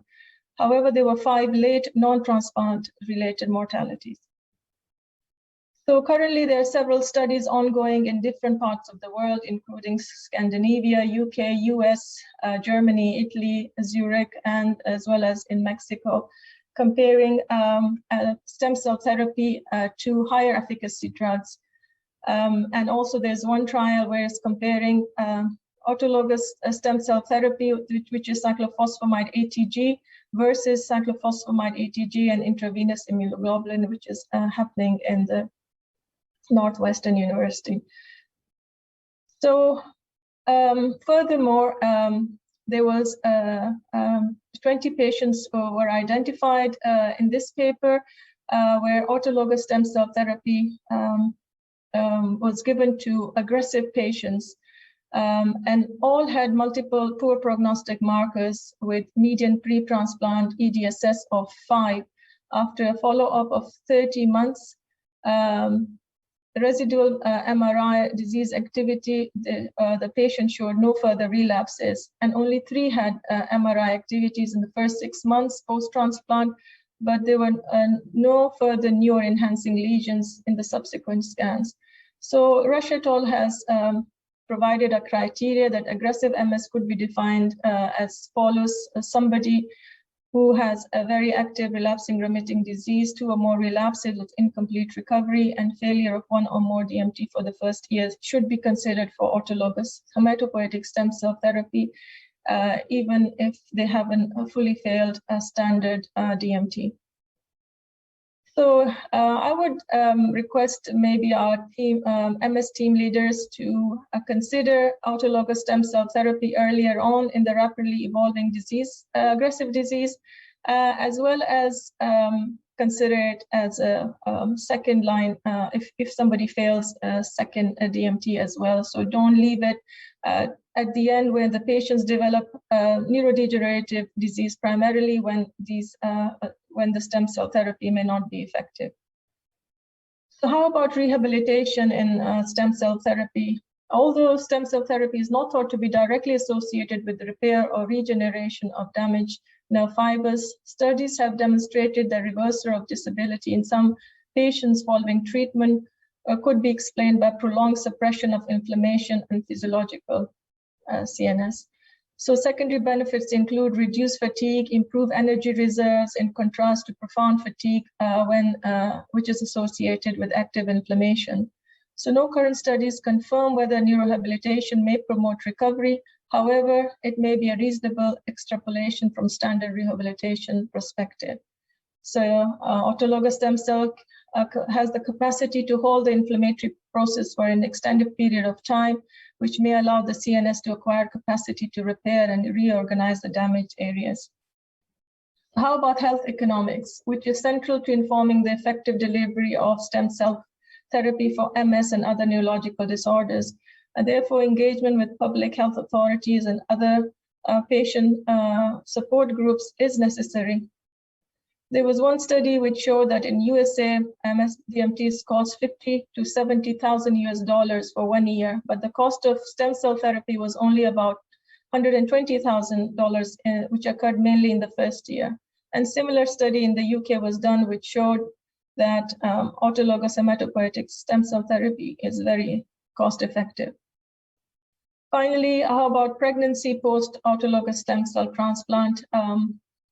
There is not many publications, and this was a retrospective evaluation of the rate of pregnancy, which was associated with associated complication in a cohort of patients who had a stem cell therapy, but with beam conditioning for MS, which is slightly more intense. It was since 2010 in a tertiary referral center. And there they had 55 patients who had undergone autologous stem cell, with 30 females being of childbearing age at transplantation. And out of those 30 females, 4 pregnancy occurred, 2 were carried to term and had no maternal or neonatal complications, but 2 pregnancies were not carried to term due to elective termination. So both of these patients became pregnant unexpectedly 2 years after stem cell therapy. And of the 21 male patients, 1 had fathered 3 children since the stem cell therapy, and there were no newborn complications. Therefore, patients of both sexes should be counseled prior to treatment on infertility and contraceptive use. Well, we should say possible infertility. How about COVID-19? So in MS setting, not enough data is available in order to define risk profile of stem cell during COVID-19. and current literature does not suggest a more severe course and higher mortality in MS patients who has received stem cell therapy who have had COVID infection. Patients receiving stem cell for hematological disease have shown protracted duration of COVID-19 symptoms, especially if they had higher risk and had higher risk of mutated viruses. But the risk factors were because of older age, the presence of comorbid conditions, underlying hematological and immunosuppressive state. How about vaccination? Again, there is a lack of data both in literature for hematological disease as well as in MS post-stem cell therapy.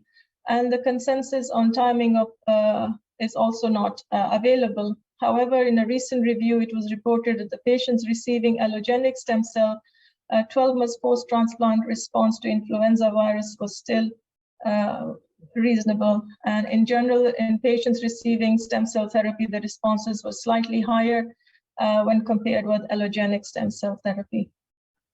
After full COVID vaccination in hematological patient, antibody response were lower compared with the healthy population. However, in a Spanish study, they noticed that response that the patient still had antibodies, reactive antibodies, both in hematopoietic stem cell transplant as well as autologous somatic stem cell transplant. So, like some of our MS drugs, where the antibodies are low, but they are still present, similar in our patient group with stem cell. So we suggest that when we choose a patient for autologous hematopoietic stem cell, they should be carefully selected in an MDT way, and there should be selection of patients who have aggressive MS, who haven't failed even a full course of DMT, or patients who have highly active relapsing remitting who are eligible, although they may have failed a second-line DMT. So finally, coming to other types of stem cell, we are in an era where they are looking at trials in mesenchymal stem cell in MS.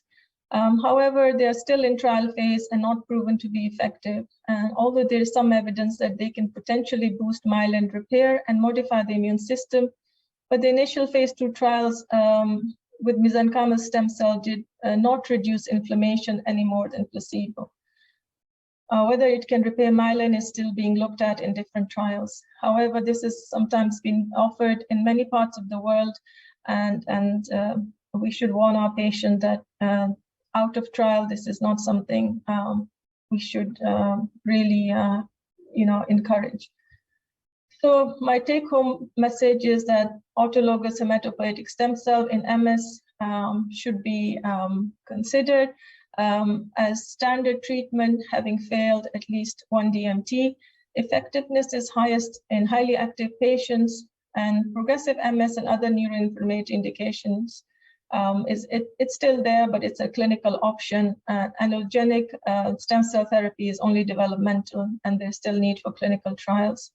And close cooperation between neurology specialists and hematologist and neuroinflammation experts is important. And support of national and international MS and neurological societies is necessary. And we are bringing a center of specialization to UAE, and we need your support and considering your patients with this kind of treatment. So look for reasons to consider this, because there's sufficient evidence to support this. It has superior clinical efficacy. It has sustained treatment effect. It has rapid disease remission and improved safety. So support its incorporation into standard of MS treatment algorithm and significant improvement of disability.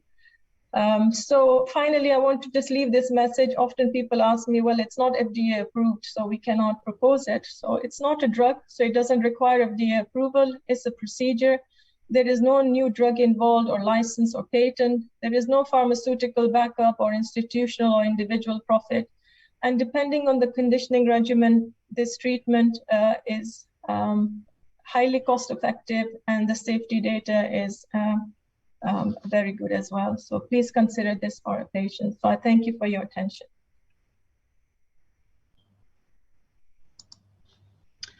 Thank you, Rukia, for that presentation on the role of stem cell therapy in MS. We've got about 10 minutes for questions.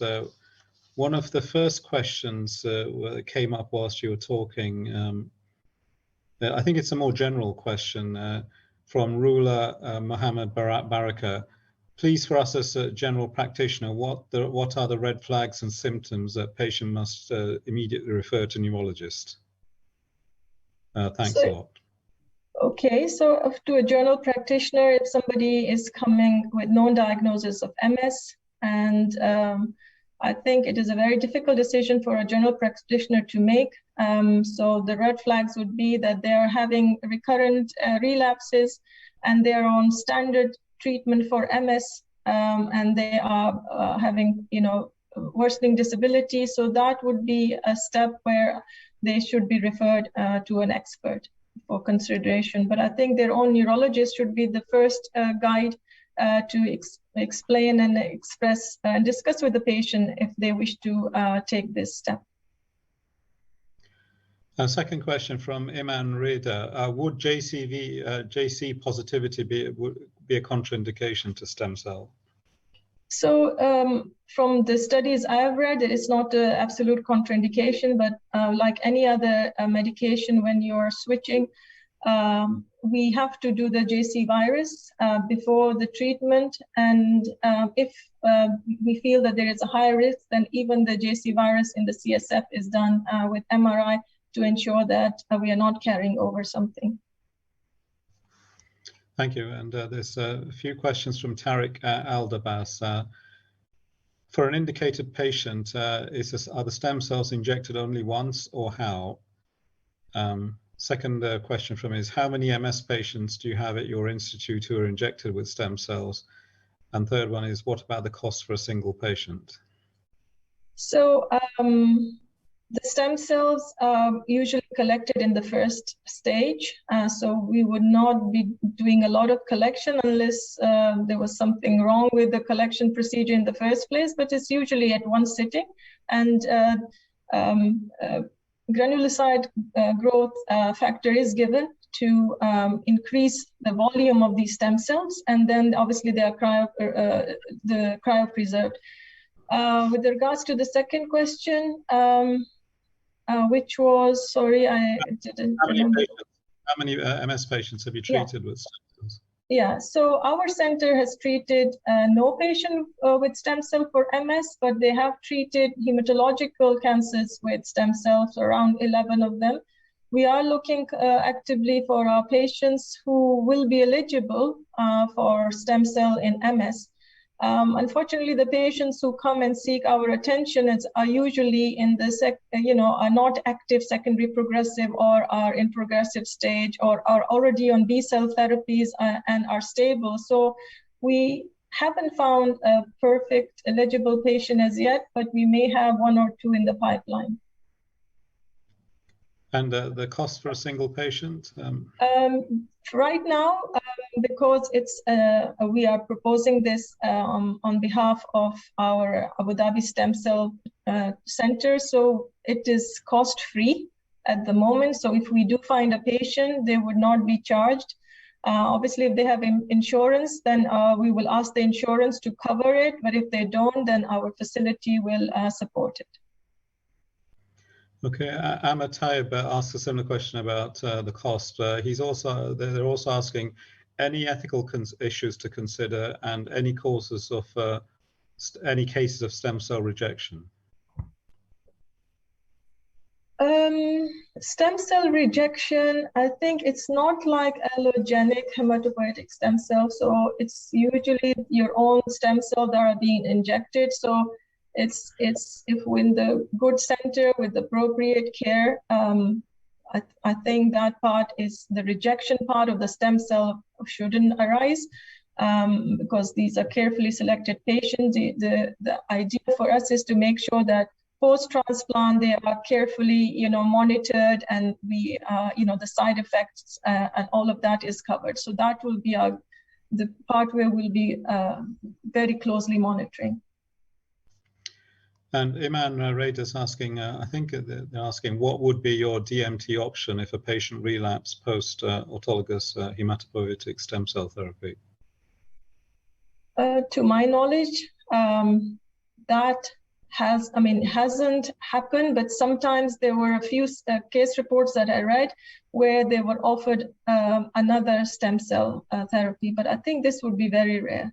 But obviously this is ongoing, studies and literature that, trials will tell you more, because there are several trials. And I think my fear is that by the trials they finish, it will be at least another several years. And the patients that we have right now who will be eligible may not be eligible at that time, may not be suitable, because all the trials that have so far has shown very good efficacy data. And another question from Amar, any cases of stem cell rejection? Yeah, so again, I'm sorry, I don't understand. But the stem cell rejection would not happen in our cohort, not with autologous, maybe the allogenic, which is very developmental, and we are not offering that. So it's not like a transplant kind of rejection. So I don't think that rule applies in autologous stem cell therapy. And a question from Ali Al-Sanusi, I think this will have to be the last question. Can this therapy be an option for highly active MS patients who cannot afford, or their country having difficulty to provide highly efficient DMTs due to high cost? I know even a couple of patients has approached us for this, and I think it is an ethical question, and this has to be discussed with ethical, as an ethical issue with doctors and the research center. But I think nowadays, with the help of so many drug companies and their support group, I know in some countries it may not be possible, but if they are eligible patient, I think we will definitely look into that. Great, thank you. I think you mentioned earlier that you're offering the service, so you try and get the insurance companies to cover if yes, if it's an if we indicated can. case. Yes. But if not, you'll be able to do this. Yes. Okay, thank you. I think we'll have to bring this session to a close. So thank you very much, Ruqya, and also previous. And so that was very enjoyable session number 2. So we're going to have a 15-minute break, and we'll resume at 2:15, where session 3 will be Alzheimer's disease. So it'll be Dr. Tawfiq Al-Saadi from the American Center, and myself will be the speakers. Okay, so we have a 15-minute break now. Thank you.